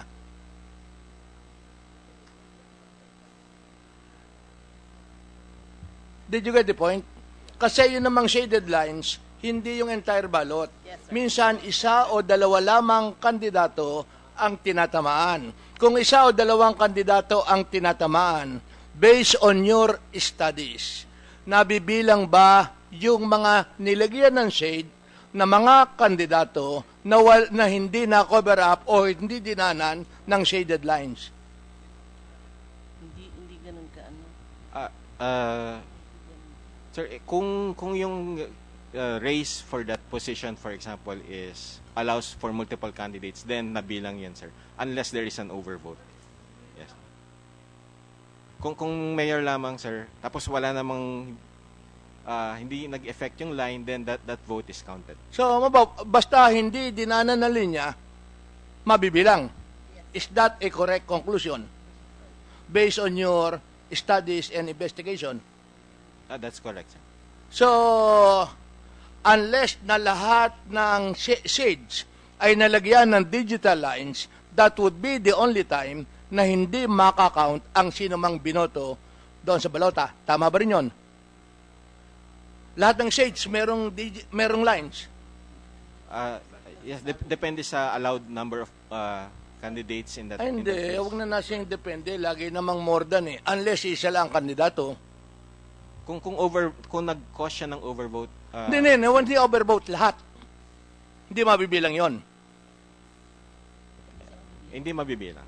That will be the only time na walang boto na mabibilang. Kung ang lahat ng shades, assuming 100, dinana ng digit ng linya.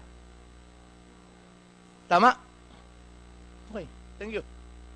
Mr. Chair. Depende sa position, sir, no? If the voter will be allowed to shade only one, pagdaan nun, void.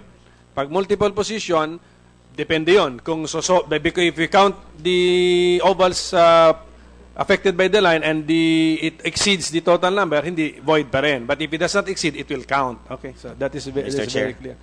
Okay, let's give chance to others to speak naman. Ms. Jimenez, yes. Thank you, sir.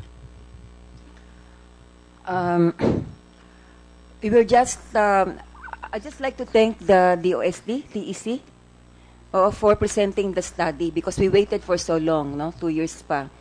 And this is how important studies are, researches are. And that is why I would like to call on, again, to reiterate to the JCOC, to COMELEC, to all government agencies to, we can hasten everything, we can hasten everything if studies, scientific studies are done as soon as or even before, especially at the very high-priced automation project that we have with the PCOS. Studies are very important. Over there, sir, for the information of everybody, on the opposite panel, we have, except for 3, are computer scientists. IT experts, except for 3 lawyers. Over here, I belong to a set of vendors. Over there is the COMELEC. I come from a policy study center, CENPEG. We did the first comprehensive study on the AES. And everything that we discussed today had been presented already earlier in 2009. We already did a study on this, on the PCOS machines. That the and I thank you, and Senator Serge Osmeña is here, because I remember very well, as early as 2009, sir, we presented already our study in the AES, with Senator Osmeña present also. Our study in 2009 already showed that the PCOS machines are vulnerable, very vulnerable, and very high price, very expensive. And to top the list, the Smartmatic company that was contracted does not own the software. What the DOST study presented is only on the findings on the hardware. Hardware lang po to. It may affect significantly, even as high as 6 million votes. Accuracy is very important in election. Kahit na po 12,000, kahit na po 1,000 na boto, napaka-importante ang accuracy. It's not about the speed alone. Because the PCOS machine will relatively address that. Pero yung accuracy, I tell you, sir, we did a study, PCOS machines will not address the problem of accuracy. And we are witness to a lot of glitches. I mean, glitches is underestimated word eh. We witness a lot of discrepancies. Mismatching of the manually counted votes with the machine counted votes. That is why, tignan po naman natin ang studies sa software problems. Ang hardware po, ito na. Dr. Manalastas, a while ago, another computer scientist was saying, we are troubled more by the program errors and bugs. We are troubled more about the errors in the system itself. How are our votes counted by the program? When in fact, since 2010, we never had a source code review. We never had an independent source code review. We only had a sys-test lab, US pa, that never were adapted to the Philippine conditions. How can we now assert, how can we now claim that our votes were counted well? No, sir. We want a full-fledged study on this. We did a study, but COMELEC ignored our studies. COMELEC. Can I pursue that point sa software? Engineer Banson, can software control the pixel? The hardware in the image sensor, sir? Yeah, sabi mo yung possible is the malfunctioning of the pixel on the image sensor. Sabi mo, can software control that? In my opinion, sir, no. It's a one-way device. Okay, at least for the record, natanong ko yun. Maybe you're not yet done. I would like to proceed continue. muna. Okay. What I'm saying is, there should be studies presented also on the software issues, software problems, because these are maybe entirely different from hardware issues, hardware problems, but can be interrelated as well. You know, everything can be interconnected. And I think our the candidates, the political parties would be most interested in knowing that these studies have been made already. But I think they should be presented in a forum such as this one at the JCOC, in the same way that the TEC of the DOST, in Department of Science and Technology, is able to again present finally the report that we had been asking from Director Villorente. I would like that the study be made on all the software-related issues, especially on the source code, on the digital lines, the digital signature, the absence of the digital signature, especially the configuration issue of the CF cards. Remember, bagong-bago pa lang ang Smartmatic PCOS ng 2010. 76,000 CF cards were quickly recalled in just a few days. Walang certification, pero napagamit. walang certification, nag-configure pero nagamit. Nobody protested except a few of us. What I'm saying, sir, is ang mga pag-aaral na ganito ay napakahalaga para sa pagdidesisyon ng COMELEC. And with the Chairman Andy Bautista, now at the helm of COMELEC, we would want, no, in the future, ay gawin ng research. Kasi alam niyo po, tinanggap naman ni Commissioner Lim sa isang hearing dito na wala talagang research and development program or department ang COMELEC. Lahat ay nakasalalay sa, madalas nga dito sa Smartmatic PCOS ay nakasalalay kung anong sasabihin ng vendor. Pag sinabi ng Smartmatic na kailangan namin ng diagnostics ng makina, amen, susundin ng COMELEC. Pag sinabi ng Smartmatic na ito ang halaga na kailangan namin, amen, tuloy ang kanilang presyo. I mean, we have and we should have third-party certification. We should have third-party diagnostics, audit. We should have third-party inventory. Everything is being done by Smartmatic. Ang main issue po namin ngayon ay ito. Ngayon na ang Smartmatic ang parang natatangi sa puso ng COMELEC. I mean, at least under the former chairman, Brillantes. Itanong po natin sa sarili natin. Basahin po natin mga pag-aaral, international studies at that. Sino ang may-ari ng teknolohiya na ginagamit ng Smartmatic? Our studies as early as 2009 say, it's Dominion. Tama po ang binanggit ni Mr. Banson. Yung Mongolia po, na kung saan nagkaroon ng problema ang PCOS, ang nagmamay-ari po ay Dominion. At ang PCOS machines natin na ginamit dito sa Pilipinas, ang nagmamay-ari ay Dominion. I think we are being misled here by the vendor, Smartmatic. I mean, they have to tell the truth. I mean, we're going towards 2016 elections. The same issue pesters us. Who really owns the technology? I mean, they are always represented in all hearings, public hearings. And I think many of the congressmen that I've heard, I mean, they have their own reasons for defending Smartmatic. It's good business. But you see, since 2010, Smartmatic has grown to be a gargantuan corporate company. Find it in their website, nasa researches po yan. Pinakamalaki, 2010, napakaliit na kumpanya ang Smartmatic. Ang pinakamalaking pole automation project ay nasa Pilipinas. Hindi po sa labas ng bansa. In Asia, tayo lang po ang nagsasabing full automation. Sino po ba nag-automate sa Asia? Sa Europe, ina-abandon ang ganitong klaseng pag-automate. Tama po ang sinabi ni Congressman Ortega, and I'm happy to hear that from him.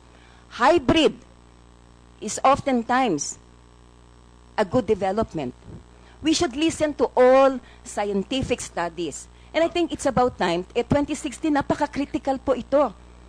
Tignan po natin ang mga pag-aaral. Allow the demo being asked by Gus Lagman and other computer scientists. Ipakita po natin.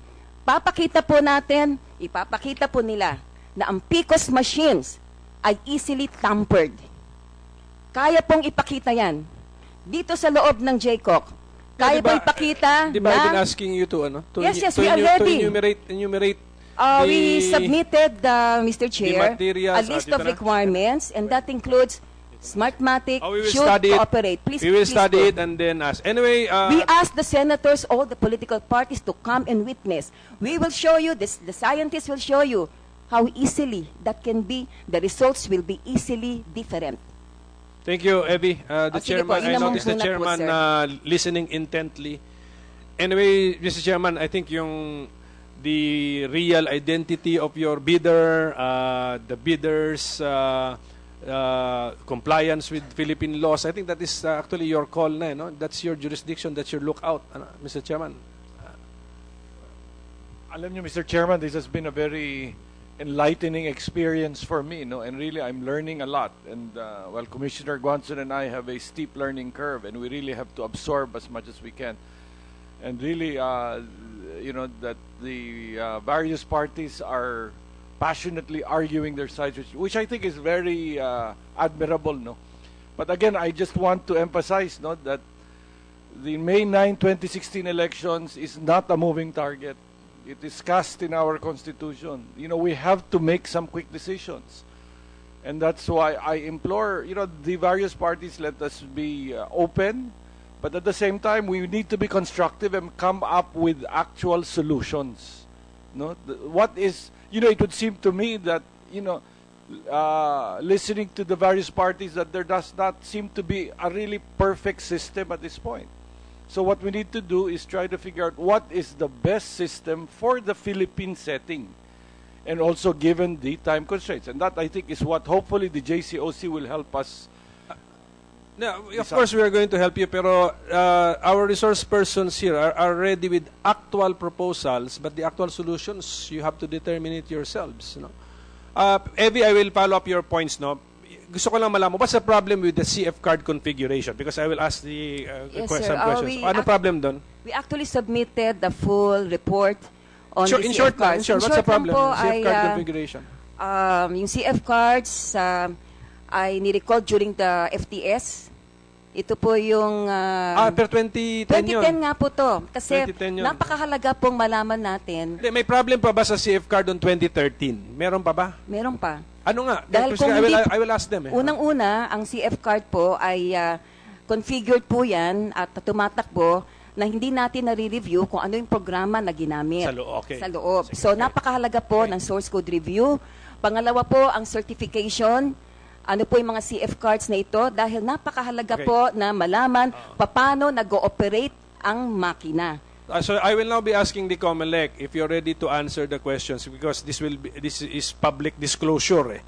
Okay, the 3 points software. Okay, I would like to first commend the Engineer Banson, Technical Evaluation Committee. Very nice report, no? Thank you very much. But sabi nga nila, that addresses the hardware. So the 3 from the explanation of Evie, 3 software issues naman, which I will follow up. What is the interpretation or position of the COMELEC on the source code review? Can you now make your requirements less strict so that many more groups or interested parties can undertake the source code review?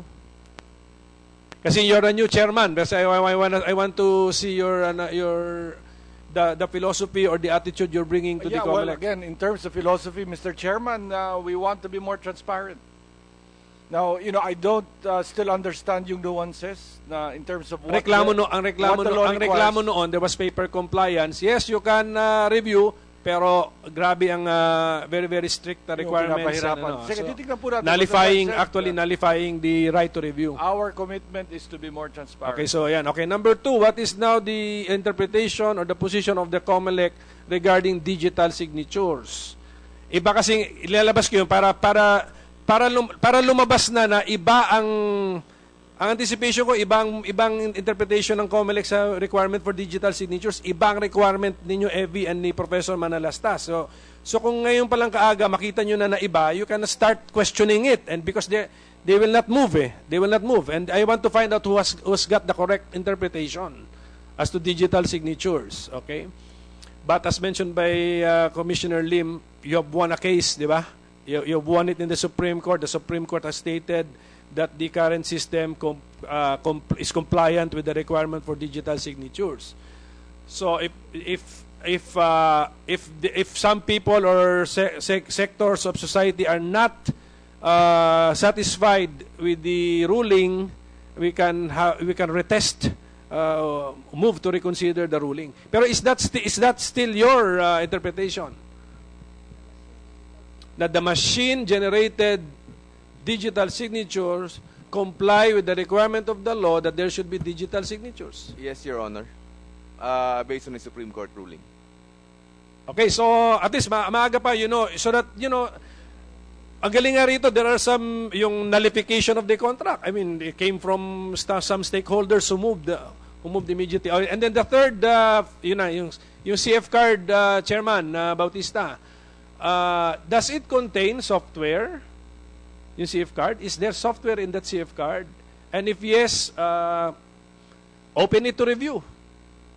At the earliest possible time. Ayan, maikli lang siguro mga lines dyan. Madali sigurong ma-review yan. Can we disclose if there is a software program in the CF card? Your Honor, if I may answer that, the CF card contains the configuration. The software is contained inside the machine. There's a chip inside the machine that contains the software. And in fact, Your Honor, we published the hash code of the software, and the hash code is also printed in the election returns, so you can compare if the hash code as certified by the International Certification System is the same hash code being used in that particular precinct, Your Honor. Hash code of a software in the Yes, machine. Your Honor. Okay, what is that configuration? When you say the CF card only contains configuration, ano yung sabihin po nun? Yung data, Your Honor, like it will instruct us to, let's say, for that, since the CF card is configured to be precinct specific, no. So in terms of the number of the voters, in terms of the yung machine, yung ballot ID na ano niya, yun lang yung limitations ng ano ibibilang ng machines. Configuration, once the machine interacts with the CF card, the software uses the data in the CF card. Yes, Your Honor. Ganun ba? It's But guided. will you allow stakeholders to check the contents of the CF card? Not all, but let's say random checking of CF cards. Will you allow it? Not as to the physical, state niya, but yung laman niya? Actual CF card? Actual CF cards before the election. Para source code review ba? Di ba ang source code review, you will allow the review of the software. Tama ba yun? Okay lang, Your Honor. We're fine with that. We're fine with that. Basta prepare for that. Kasi, di ba, ang source code review is you will allow interested parties to review the software. Can we not enhance the system that you will allow interested parties to review the CF card? Not all 83,000, but randomly, mayroon namang, may formula naman yata dyan that you check. Pwede naman. During configuration. Review, okay, Professor Manalastrasa, review of input data. Ayan. Na-improve natin yung system natin. Your Honor, on the issue of the source code review, no? If you look at the 2013 elections, if you look at you mentioned it's stringent, no? But the requirements for a reviewer will always have to be based on the programming language of the source code. No example, like if part of the programming language will be using Apache programming software, then of course the person reviewing should have a certification that he went under Apache programming. No, that's why we required those requirements, Your Honor, because we don't want anybody to just come in and look at the source code and say, "Oh, there's something wrong." No, the person must be competent. No, and second, Your Honor, in terms of source code review, Attorney Ivan Uy, he was the lead person for UNA who did the source code review. And I also see Dr. William Yu of PPCRB. They also did the source code review for 2013. Although it was belated, but they finished the source code review. You could ask them what their findings were. Itong for 2016, we cannot yet conduct kasi wala pa. Tama? Yes, Your Honor. Okay, so that means we have less than a year to do it. Based on our projections, Your Honor, it's supposed to start on August of 2015. Kasi July 30 yung ano mo, no? Yes, okay. Can it be done, Attorney Uy? How many months did you need to review the source code?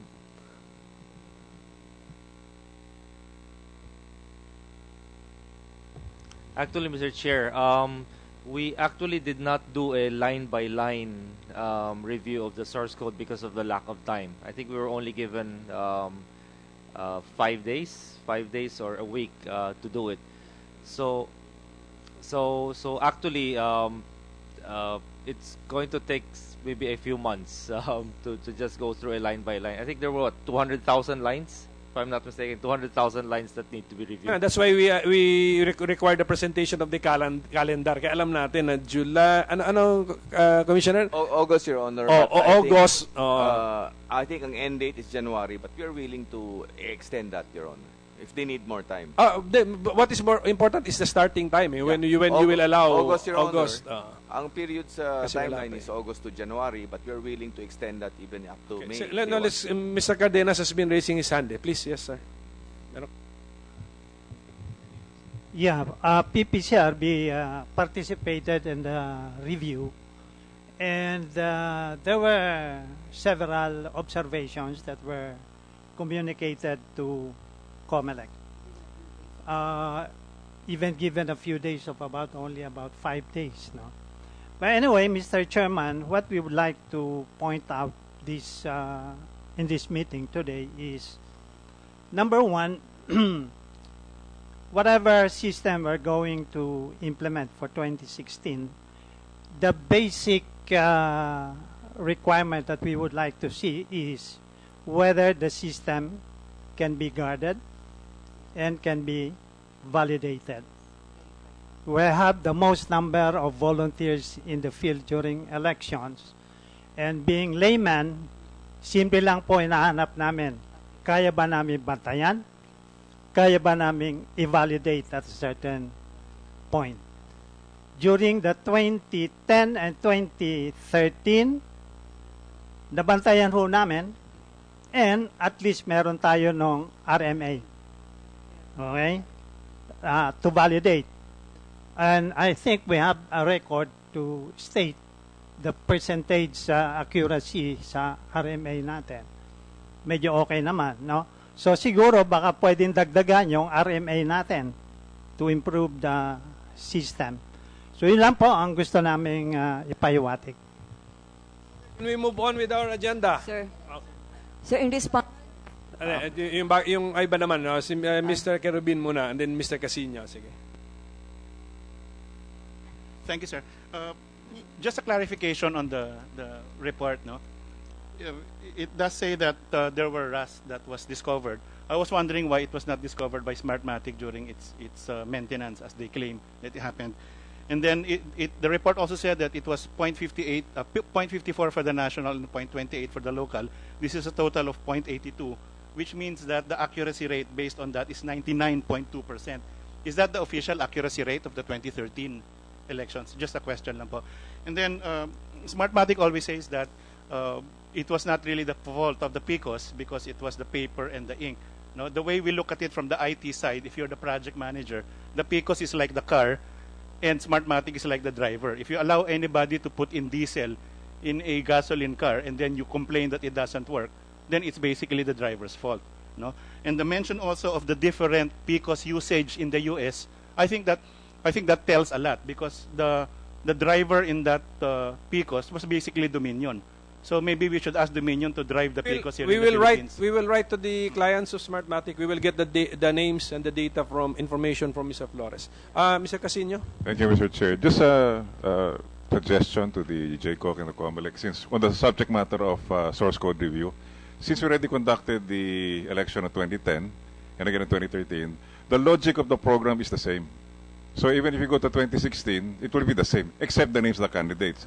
So as what Attorney Ivan was saying, it will take months, and we in the IT community agree with that observation. We can already start the source code review even now, even with the names as using the old candidates, just to follow whether the logic is compliant to the law, among other things that the source code review would like to fulfill. So as a suggestion to this body, we can already proceed with the source code review, even for the past 2010 and the 2013 elections, just to follow whether the logic on scanning, on counting, on transmission, canvassing are compatible to the existing laws. That's all, Mr. Chair. Thank you. Mr. Chair. Commissioner, I think there's no obstacle for them to review, right? They can review, but that might not be the same source code to be used in 2016. Baka tapos ang reklamo naman nung nag-review, sabihin niya na, hindi naman ito yung ginamit eh. No, but the logic of the program should be the same because the elections that we hold on a national local elections the same. Just the name of the candidates differs. So how could the source code be different? If you observe the 2013 election, then I get your point. Right. Basta you are free to do it, but with the warning that this is not the same software which will be used in 2016. Tama, Commissioner Lim. But are they free to approach you for that purpose, Chairman Bautista?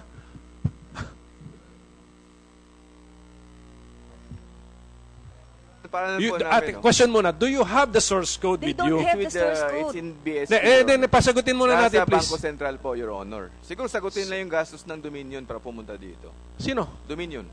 To explain the ano. Teka.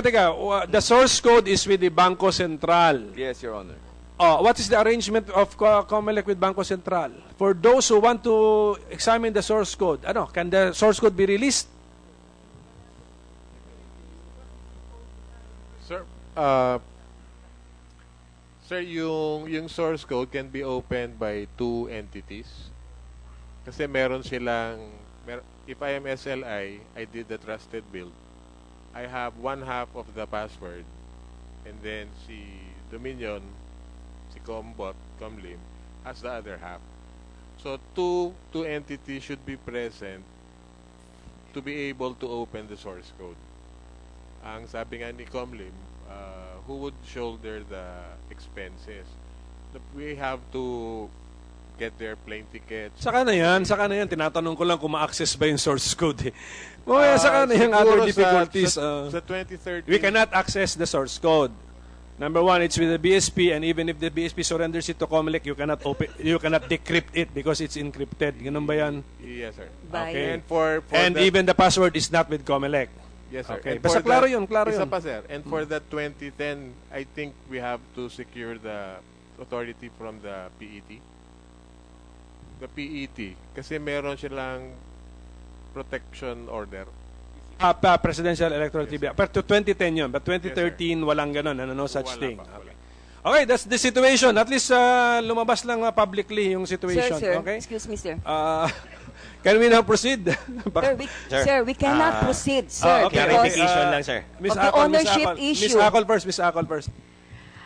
There is no ruling. I want to rebut what Commissioner Botlim said about the Supreme Court ruling on the digital signature. During the Supreme Court hearing, Attorney Lasatin of Smartmatic was asked by Justice Carpio, did you use the digital signature? And he said yes. However, if you recall, in the 2010 elections, all the BEIs were instructed when they said, are you going to use the digital signature? All the BEIs were supposed to press no. Therefore, there is no Supreme Court ruling on the digital signature.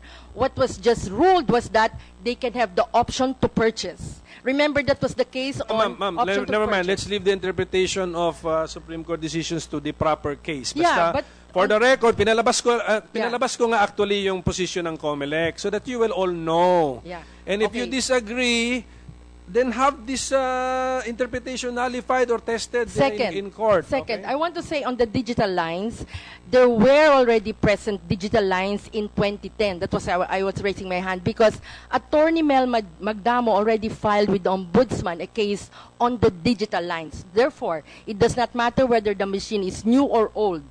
Okay? Thank you. Mr. Chair, just a clarification. Dr. Celis. So, can you keep the comments short na kasi we still have to finish our agenda. Okay, Dr. Celis. It's not only the hardware and the software that has problems. It's also the process.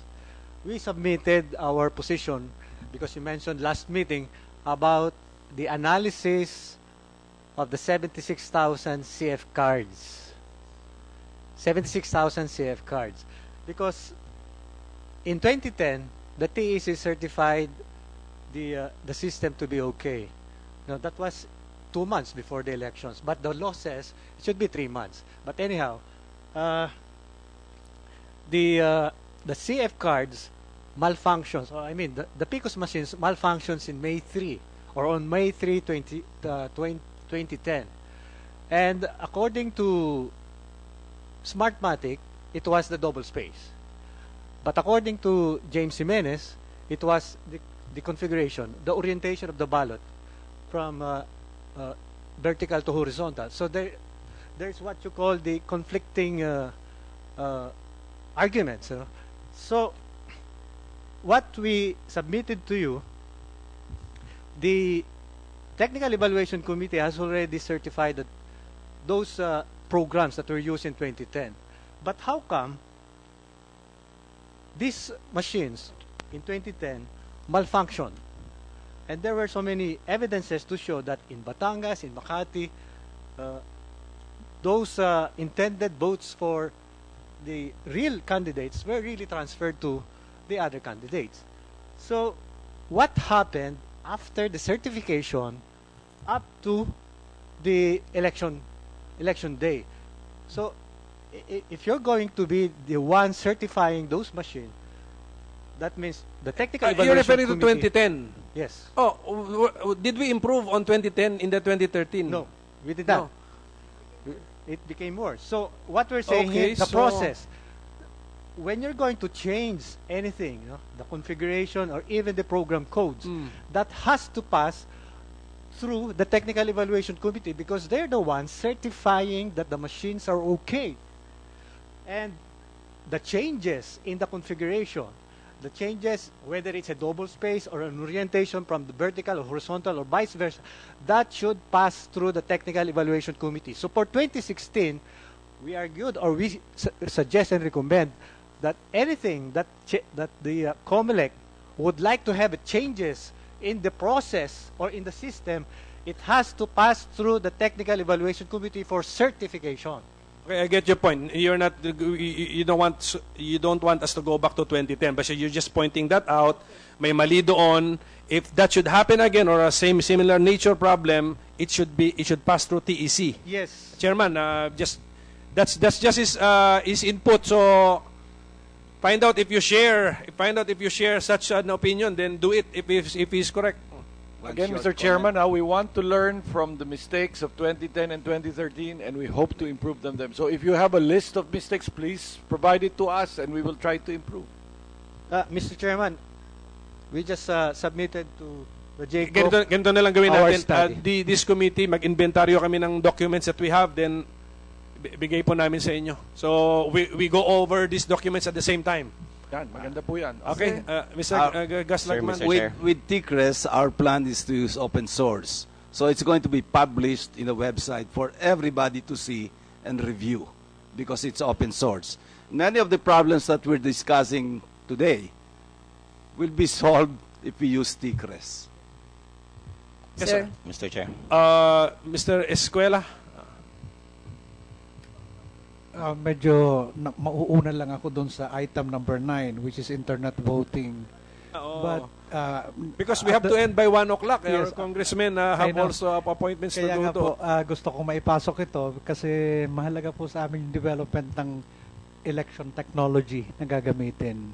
Kasi doon po nakasabit sa amendment na sinulat namin sa Overseas Absentee Voting Law, we expanded, as a matter of fact, the provision that we wrote in the original bill that authorized COMELEC to use current technologies for election purposes for so long as it safeguards the integrity and sanctity of the ballot, which was deleted at the BICAM, was restored and purposely recrafted to expand the authority and the power of COMELEC to explore, evaluate, help encourage the development, and test, recommend, and adopt current technologies for election purposes, theoretically including, with your permission, Senator, for online registration, theoretically, but as near as to the future as possible, internet voting.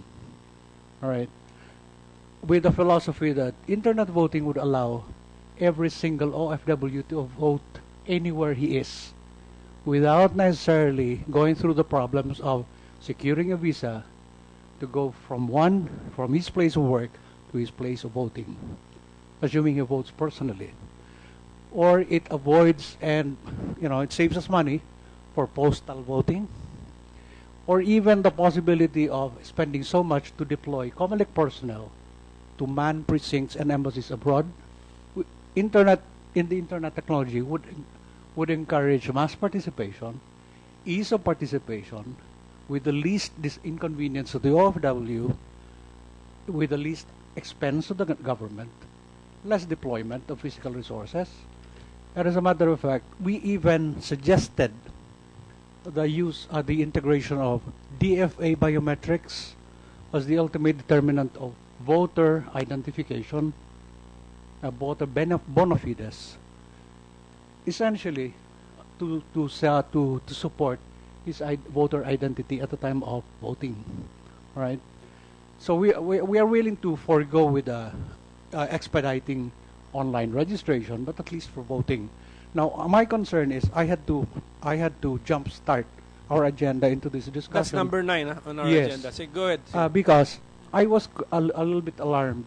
One of the basic premises why I personally was very detailed in crafting that amendment was because we wanted not only to give COMELEC the authority and everything else, but to actually encourage in the law the COMELEC to build a research and development arm and drive that orientation, not only to be driven by technology as it exists, only when it exists, when needed, as needed. Yes. Right? In other words, kung ganito po ang requirement natin at doon lang maghahanap ang COMELEC kung anong available sa market, the COMELEC is not being proactive in trying to program 2 elections ahead. Yes. How far we must see into the future, given the requirements of more than 10 million OFWs who need to vote in the middle of the ocean, in the middle Mr. Escuela, okay, we will discuss internet voting when we reach the number 9. But Attorney Calleja, please.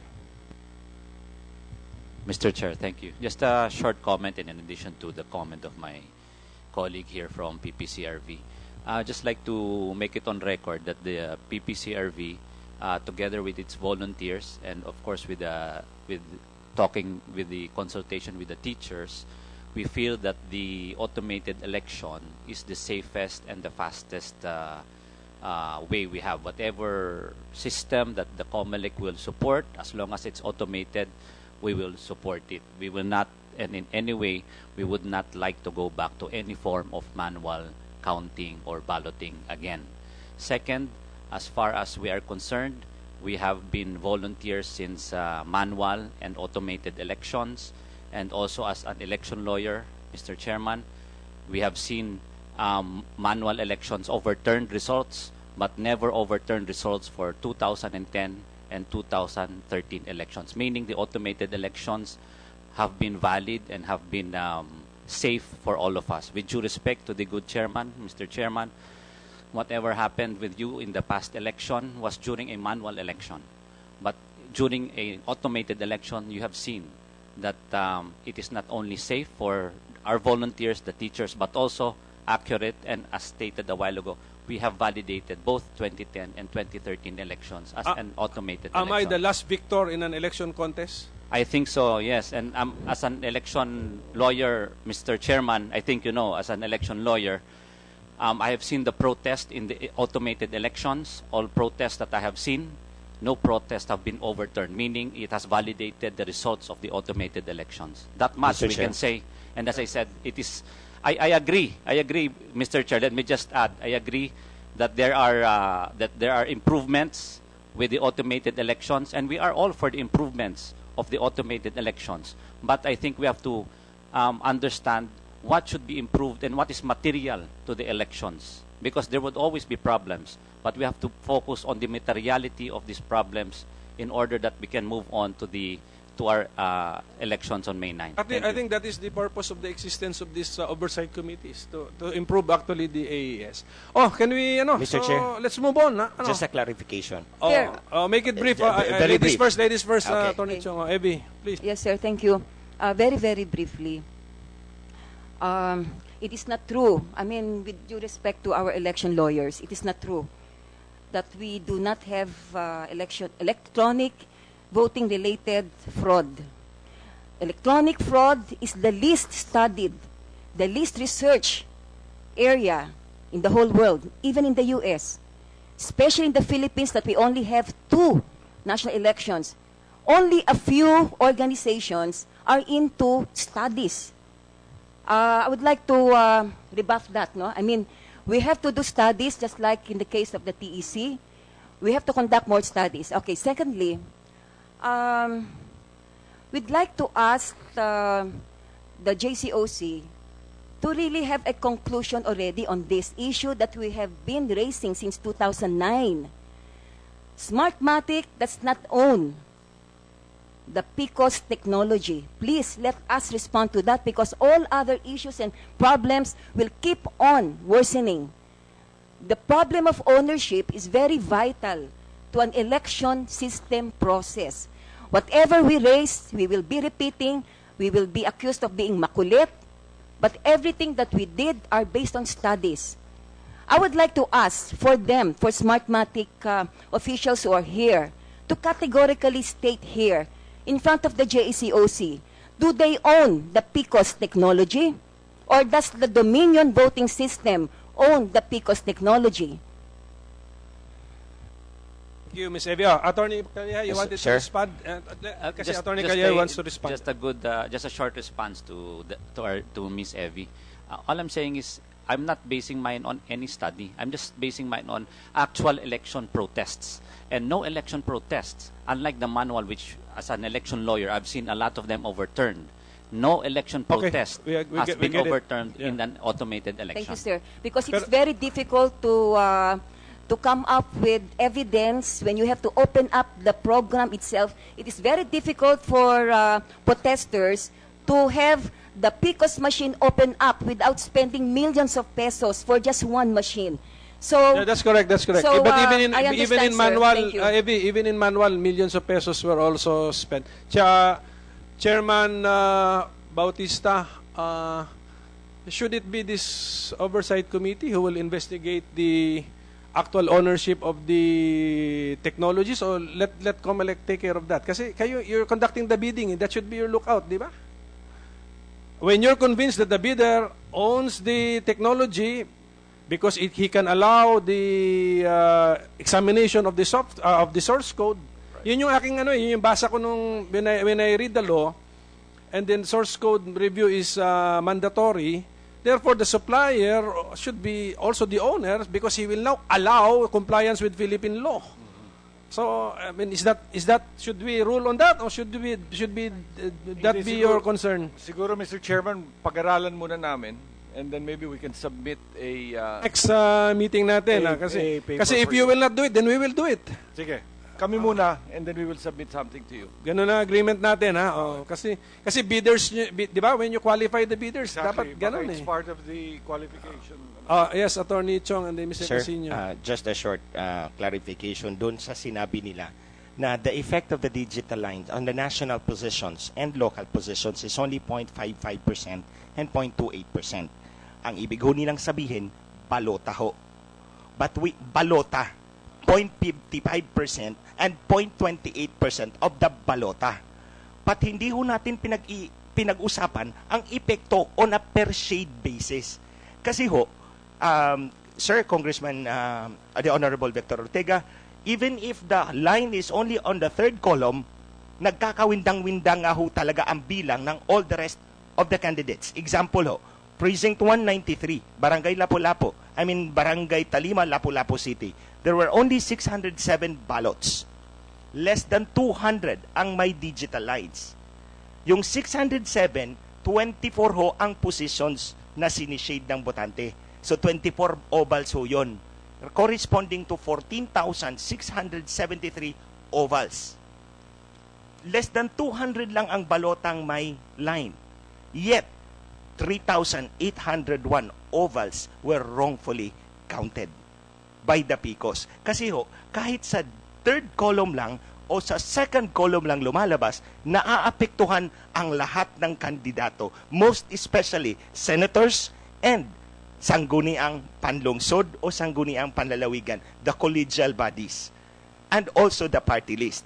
Kaya ho, ang effect in this particular precinct, less than 200 out of 600 ang may digital line. Yet, 26.1% of the total ovals shaded were wrongly counted. Therefore, the 200,000 ballots that were actually affected by the digital lines could translate to about 4 million votes if we extrapolate it correctly. So therefore, hindi ho pwedeng sasabihin ni PPCRB na accurate ang bilang ng PCOS noong 2013 elections because we can prove, and sir, to close this one, wala nga hong nag-prosper na protest kasi kahit yung first division ng COMELEC yung precinct 193, they never mention digitalized, they hide it as null votes. And I have a copy of the decision, sir. Chairman, ito nga pinu-point out ko when you bid out the machines, ang sabi ninyo sa accuracy 99.995%. That means only one mistake in 20,000 marks. Tama ba, Mr. Lagman? That's it. One mistake in 20,000 marks ang allowed na miscalculation ng machine. But Yung all of these machines... Random manual audit was only 99.6 according to PPCRV. Yeah, 99.6. Pero ang gusto mo sabihin, all of these machines which produce digital lines which affected the vote, disqualified na kaagad yun. Kasi ilang marks lang ba ang per ballot? That's less than 20,000. And ilan ang mistakes niya? Dami. So yun na yung concern ko. That's why I really made this a concern of mine. Nagtaka lang ako sa party list, how come they did not join me in this advocacy of finding out the truth sa digital lines? Because the most affected would be party list eh. Hindi ko talaga but not a single party list spoke about the digital lines. Anyway, Mr. Casino, yes? Yeah, well, to substantiate na lang, Mr. Chair, yung about with regards to electoral protests that did not prosper recently, is because probably there is lack of literacy in the courts. And we would like to put forward to improve the law and to improve the practice of protest to subject the protestee to have all the devices according to Republic Act 9369, have those devices and peripherals such as CF cards be extracted and then see the contents and investigate whether based on what is written and found on those CF card will be used to substantiate if fraud did occur or not. Because you cannot just conclude outright that you're just going to match the scan image and the ballot. That's not enough. That is not digital evidence. When you talk about digital evidence, digital forensics, you have to go every single level. Now, if you address that per precinct, that is doable on a per candidate basis. So just a suggestion to the people who are practicing election law to have all the necessarily measurements for digital evidence, there will be a proper procedure in conducting and then understanding the merits of the case, not only merely as substantiated by get the scan image and then see whether the ballot is the same. That's not enough. Unfortunately, our courts are not yet that competent. And maybe through this dialogue, we can improve the process of protest. And eventually, what Ms. Evie is saying about substantiating evidence about electoral fraud will come out eventually if such procedures have been followed. Anyway, COMELEC also has rules, so maybe you can consider the idea of Mr. Casino. Oh, can we now? Ms. Acol, ano? I'd like to show that, I'd like to thank the TEC for their study because it's the best proof why we shouldn't use the PCOS. And we'd like to show one slide only on the TCRES to show you an screenshot. Screenshot of TCRES, please. Are we ready? In the meantime that we're waiting for this, Ms. Acol was the one who objected to your DRE. Can you tell us, and the public, what's the final decision of the COMELEC on the DRE for Pateros? We have already a resolution, Your Honor. We'll be submitting that to the Secretariat. We will not be employing DRE for Pateros. So congratulations, Ms. Acol. One good result, Mr. Chairman, of this of the interaction here. Nakikinig naman your new COMELEC is listening to sensible inputs and comments. Are we ready? Okay. We just want to show how it might look like. There's going to be the usual manual counting of the votes, but at the same time, there's going to be a laptop count. And then the laptop is connected to a projector, and this is what the public will see. We're testing out these squares instead of these sticks because in almost all countries except the Philippines, this is what they use. I think this is also what we use now in volleyball, ba? So it's something that the COMELEC must decide on. But this is how it might look like. And notice that even every 5 of those squares, we're changing the color so that it's easier to count. Manually even. You see, there's a change in color every 5 of those squares. So there are many other improvements that we can make even in the manual counting. We can even redesign the forms, and that's going to speed up the counting. So we believe that the COMELEC should very seriously take a look at our suggested solution, because it will also solve many of the problems that we've been discussing all morning. Chairman Bautista, adopting your parallel bidding, can we have parallel exploration of possible solutions? Can you entertain TICRES at the same time that you are preparing for 2016? Kaya ba? No, yes, Mr. Chairman. In fact, on my third day in office, last May 6, I attended the seminar that was conducted by the C3E, wherein I heard Commissioner Lagman's presentation as well as the presentation of Dr. Kerubin. And just outside the hallway, when we came in, I asked Commissioner Lagman if he could present to me and perhaps to Commissioner Guanzon and all other commissioners who would like to hear what this, what the TICRES is all So, about. but for as long as it is being seriously considered, and then give us your decision para malaman natin. Okay, so because of lack of time, I don't think we can finish our... Sorry, Mr. Chairman, Commissioner Lim lang, please. Yes, sir. Commissioner Arthur Lim. Just very brief comment, Mr. Chairman. Actually, former Commissioner Lagban did a presentation to the NBank, minus, of course, our present chairman and the two new commissioners who were not yet appointed as of that date. And during that presentation, the NBank sincerely and seriously invited his group. I, for one, have had an open mind, and I think I still have an open mind as of now. We invited their group, and it was Senior Commissioner Robert Lim who even made the offer for them to attend the recall election in Palawan and to do a parallel count, though unofficial, using precisely this vaunted TICRES system. But they missed the boat. They did not want. And I do not know, for some reason or another... Actual testing sana, although unofficial, ano? Sana makikita natin kung talagang totoo. Now, one last point. I saw the voting up to the counting, up to the canvassing, up to the proclamation of Mayor Byron, who retained his seat successfully. Napakahirap po ang manual election. Napakahirap kung titingnan mo yung mga teachers, hawak-hawak, yakap-yakap yung mga ballot boxes from the farthest end, southern end of Palawan, from the northern end of Palawan. Alas 5 na po ng umaga, nakadating doon. At ilan lang ang kandidato. Isang posisyon lang at 2 kandidato. Although there were a lot who filed COCs pero wala namang boto natanggap. So, 2 kandidato, the proclamation was done under the glare of media scrutiny and under the close watch of Commissioner Lim and this humble representation. Ilang oras po natapos yun.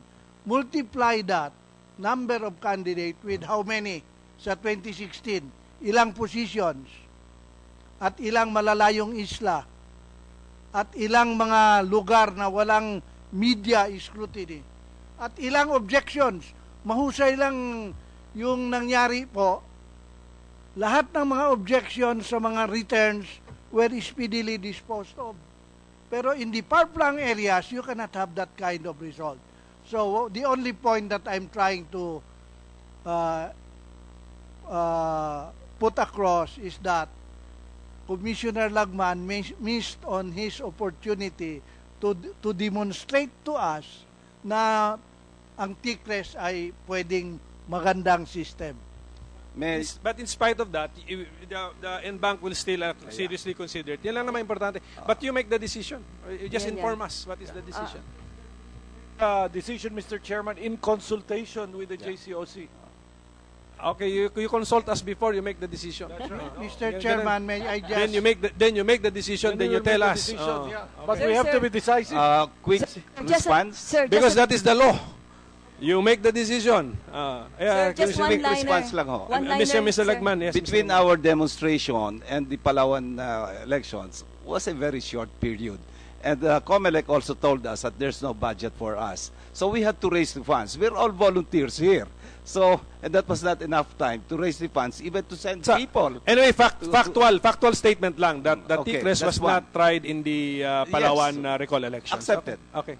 Secondly, I'm wondering why there was a lot of problems when there's only one position being contested in Palawan. In our barangay elections, it only takes so many hours, and yet there are more candidates, more positions being contested, and Smaller units, sir. Smaller units, smaller number of votes to but count.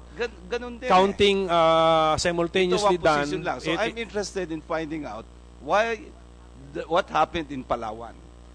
Well, anyway, dagdag ko lang, Your Honor, baka yung Commissioner- isang problema namin na mabagal, ang daming abogadong nang gugulo dun. No, dapat ibawal niyo yung mga election lawyers dun. Anong mga tama yun. objection na, Sa canvassing na yan. Sa canvassing. Nako. Sa canvassing. wait. Anyway, ganito na lang. For the Palawan recall, what lessons have we learned, or how can we improve the manual system? Pero, Commissioner Lagman, I think you should write to us the proper questions to ask. Then we will now send it to the COMELEC for them to answer. I will. Your Honor, relate it to the TICRES kasi may manual counting portion ng TICRES. Sir, just, Yes, Commissioner Lim. Your Honor, just one last word. With the ang napakahirap po i-implement yung manual para sa akin. Although, as I said, I still would try to maintain an open mind. Mahirap po. Anyway, actually, yung comment ni Commissioner Christian Lim does not really affect the TICRES because sa canvassing siya nagrereklamo eh. Sa inyo, automated yung canvassing eh.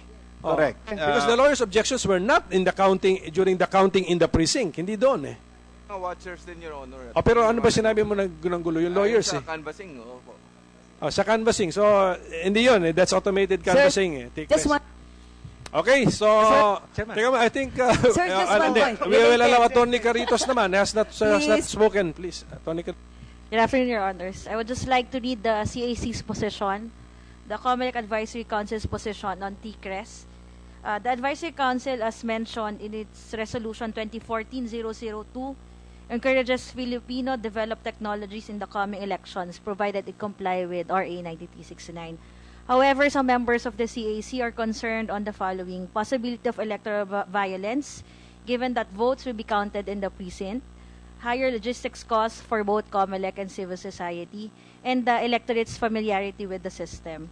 But if Your Honors are really open to this, what we can suggest is also to pilot test TICRES in just one district, because piloting an alternative system would in fact provide the added opportunity for other solutions to interlope or to interoperate with the existing system, which the CAC believes is a progressive step that promotes flexibility in the AES.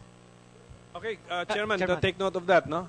Chairman, Okay, because we want to hear si Mr. Escuela some migrants internet voting. We have here Saitel who can give us a little information on what this internet voting system is. Can you keep it very, very short, Dr. Celis? Transmission. Sige, just state for the record ano yung problema. In 2010, we had a problem with transmitting 9% of the votes. In 2013, we had 23%. That's to almost 10 million votes. So what happened in the 10 Mr. Chairman, and the budget quadrupled. Tama ba yan? And Doubled or quadrupled? Yes. Well, here, Dr. Celis, how can we improve? Yes. Please tell us how we can No, we should deputize the National Telecommunications Commission and the telecommunications company. We should not depend on companies who does not have core competency. Smartmatic was the integrator. Because during the past JCOC hearings, the telecommunications company were saying they were 100% accurate. But Smartmatic said they were 100%. So the use of the integrator, Mr. Chairman. So integrator should be a telecommunications company, and the National Telecommunications Company should be deputized. We share the concern of Dr. Celis because I noticed the budget eh. Tumaas yung budget, bumaba ang successful rate of transmission, which I could not accept. And by the way, it's in 1987 Constitution that the COMELEC can deputize public utilities like the NTC. Okay, Mr. Chairman. Evie, yes? Just last point. Let us disabuse ourselves that cheating is only done manually. We are not talking about the traditional manual elections, because the traditional manual elections is all about what was actually narrated a while ago. What we are trying to say is we have to go back to the public nature of elections. Let the people watch how the votes are being counted. But secretly voting, that is in the Constitution, that is in the universal law of secret voting and public counting. Now, we have to modernize. We have to modernize the traditional form of voting. Hindi naman po kailangan na yung dati natin na parang taras-taras, ganun lang. Why not combine this with the modern manual? Put up an LCD, nagbibilang taras, mga teachers, pero po, importante, ang mga poll watchers gaya namin, nakikita wide on the screen kung paano binibilang ang mga boto. That only counts so little. LCD, and then we donate the laptops and the LCD projector to the schools. You're describing actually TCRES because we allowed TCRES to be presented here. Okay. Let us demonstrate to the maximum the Filipino ingenuity. Yes. Huwag na tayong umasa pa sa mga dayuhan. Thank you, Abby. I have to cut you short na kasi lack of time. Basta, in the opinion of the chair, the TCRES system as described to us here in the previous hearing qualifies under AES. Pwede mo naman sabi AES yan. And if you adopt it in a certain locality, it's like hybrid. It's like DRE in a certain municipality. Different system ang gagamitin. Okay? Well, Mr. Chairman, there seems to be a legal debate whether or not it conforms with 9369. But I don't want to focus on legalities. I'm all focusing more on practicality. Can it be implemented? Kaya ako doon muna focus. Study it very well and then inform this committee of your decision. Okay? Kung no more time for 2016, 2019, pwede. And then, basta, just tell us your decision. Sorry, Professor. Okay, Saitel, you are an expert in internet voting systems. Okay. My name is Kailash Agarwal. I'm first time here in JCOC, and it's really my privilege to witness what is going on. What I have seen in Philippines. Sorry. Okay. Closer. Yeah, okay. What I've seen in Philippines, I think there had been few myths about the election systems here. First and foremost myth, I believe, is the continuous investment in PCOS technology. 2010 you invested in PCOS, 2013 you did. I'm surprised that even for 2016 election, there is a plan to buy 100,000 new PCOS machine. It's a technology which is obsoleted, kind of dead. I would encourage people to ask certain question: how many countries are using PCOS technology worldwide? How many countries have acquired PCOS technologies in the recent past? You're welcome to give us your study. But can you talk about internet voting, in relation to the point of Mrs. Escuela for our migrant workers? We are worldwide. How reliable is that? How do you secure the vote, the count, etc.? Please. Okay, Mr. Chairman. You want to start on the internet voting? Okay. Yes, I just wanted to thank you very much for the opportunity to speak about internet voting. So we are representing CITEL. We are the worldwide leader in implementing internet voting and for absentee voters, so OAVs. Just to remind to the Election Commission and to the new chairman that in 2007 we've been implementing internet voting together with the COMELEC for the absentee voters, Filipinos living in Singapore. So had been a very successful pilot. In that time, the Philippines was a pioneer in implementing internet voting. And just to clarify, sir, that was an unofficial testing, unofficial, right? Exactly, it was a non-binding election. Non-binding, unofficial. Non-binding election because the law was not in place at this time. And as Mr. Escuela was reminding, it's true that last year, end of the year, and the bill has been accepted and adopted so that you can trial now technology for binding elections, internet voting for binding election for OAVs. So, and that was also the recommendation from the CAC following the fair in last June 2014 to trial. There was advising the COMELEC to trial for a real binding election, internet voting for OAVs. I mean, seafarers are really important voters. There is 10 million voters, as you was saying, Mr. Esquela, living abroad. So it's a headache for the COMELEC to enfranchise them. So internet voting is definitely what has been used so far worldwide for this purpose. So since 2007, where the Philippines was a pioneer in implementing internet voting, even for a non-binding election, I mean, 20 more countries has been using for binding election internet voting so far. So we would like to be invited, and it's an official request from our side. We've been presenting our technology so far to NBank in many occasions. Now there is a new chairman. Can you give us in writing the list of the 20 countries? Of course, yes, I will provide you with this. Implementing, and then issues. Be transparent and honest with us if there are issues raised about the internet voting. Okay. And are these all your systems? Are these all CITEL systems? Yes, no? yes. All the 20? All the 20 are CITEL system, yeah. So there is no country in the world implementing an internet voting system which does not use a CITEL system? Only one. Which country? Estonia. Estonia. Okay.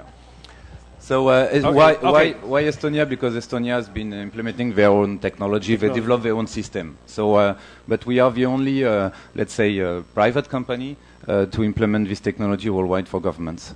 But, Mr. Chairman, my personal interpretation of the law is it's still explore, not really adopt. Okay, that is my interpretation. So just keep on testing it, and then if you think the technology is reliable, then you can make your proper recommendation and communication to the committee. Then we can draft the bill to change the law and authorize COMELEC to adopt it. You know, my position, Mr. Chairman, is that in respect of internet voting, well, this is a personal position. It's not a question of if but when. So okay, it's just a question of timing. But obviously 2016 might be a bit difficult. But after 2016, let's. But why? Could you please answer to the question? Why difficult? Because again, we have so many other issues that we are facing, and as I said, time is of the essence. I'll make it clear. There's no legal basis yet. No legal basis to implement internet voting in the Philippines. Okay, the law is not there. So we will have to explore, test, demonstrate, and then if the COMELEC, after all of this testing, is satisfied, they make the recommendation to Congress to now change the law. Okay, that's the situation. Can I jump on that, please? No. So I mean, we did a proposal to the COMELEC a couple of months ago for implementing and fitting with the law, exploring. Right. Okay, we will look into it. For a pilot for 2016. Okay, pilot was including Paris, where there is, I think, Singapore and Hong Kong. Okay. We can choose only one city. This is exploring. You're fitting with the law. I mean, this is falling into the law, exploring the new technology. We can do a binding election for one city. And we'll still have the time to do this for 2016. Okay. I just also want. Did you use the word binding or non-binding? Binding. We can do binding. No, you cannot. No. Exploring. I'm telling you the law. It cannot be done. But okay, COMELEC. But even non-binding. So let's do non-binding. Non-binding. COMELEC. Anyway, CITEL has been introduced to the COMELEC in this hearing. You just explore internet voting. Non-binding can be done for 2016. I just wanted to remind that we have a specific patent on internet voting that has been accepted in the Philippines, so that we can do a direct contracting with the COMELEC, what we did in 2007. So we have plenty of time to do this pilot without tender. We will look into it, Mr. Without tender. Yeah. Okay, final word from... Sorry, Mr. Chairman, may I just ask, is CITEL going to participate in our bidding for either the refurbishment, the repair of the PCOS, or the new machines, because we want to attract more bidders? I know, but I mean, the CAC was recommending to try new technology, DRE and internet voting, and so far there is no tender for DRE and internet voting, and this is our core technology. That is the one you're Okay, but internet voting, according to the chairman, is a question of when. And then actually, if internet voting is good enough for our overseas voters, then it should also be good enough for all. So it is that big, So it is, if we could trust it to count votes for overseas Filipinos, why can we not trust it to count votes for Filipinos? So, security. pero anyway, that's for future.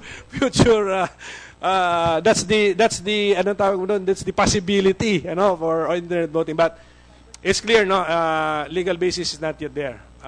Comelec, you just study it and then tell us in the next one if you agree with our interpretation. Yes, Commissioner. Your Honor. I was proposing then to the NBank, considering then the impending retirement of Chairman Brillantes, to consider the position of the acting chairman to be voted upon by the employees of the Comelec. And in fact, the ITD, and we're proud of it, we have a system for internet voting of the acting chairman. Only that it was not considered by the then chairman, but we can present that to you, Your Honor. It will operate similar to a DRE. But it will be the employees of Comelec voting using their Comelec ID number as security protocol for the acting, but it was not considered. But we were ready with that. Why don't you share that with the universities in their election for student council? Yeah. Yes, para matesting. Tsaka non-binding. Non-binding. Okay, thank you. So, ladies and gentlemen, we have run out of time. Thank you very much for your participation. We will call the next meeting the soonest possible time, and then we will start with the unfinished business. Marami tayong hindi natapos eh. So, Mr. Chairman, thank you for your presence, and maraming salamat po sa inyo lahat. Last Commissioner, Congressman Ortega, please. May I just request the chair to request any of our resource persons to make a presentation of the hybrid thing that I heard. I want to know more about it. Okay, ganito. TCRES has been presented here before. Did you submit to us your presentation to the committee? Congressman, we will give you. The committee is in possession of their PowerPoint. Is that a PowerPoint? PowerPoint, write-up, what else? I have a write-up Okay. that I think I also Congressman, sent we will give that to you. Well, you know what we can do also, Mr. Chairman? When TCRES is presented to myself and Commissioner Guanzon and Commissioner Abbas, we can invite Congressman Ortega to our office. Okay, thank you. Thank you, everybody. Our hearing is hereby suspended. Thank you.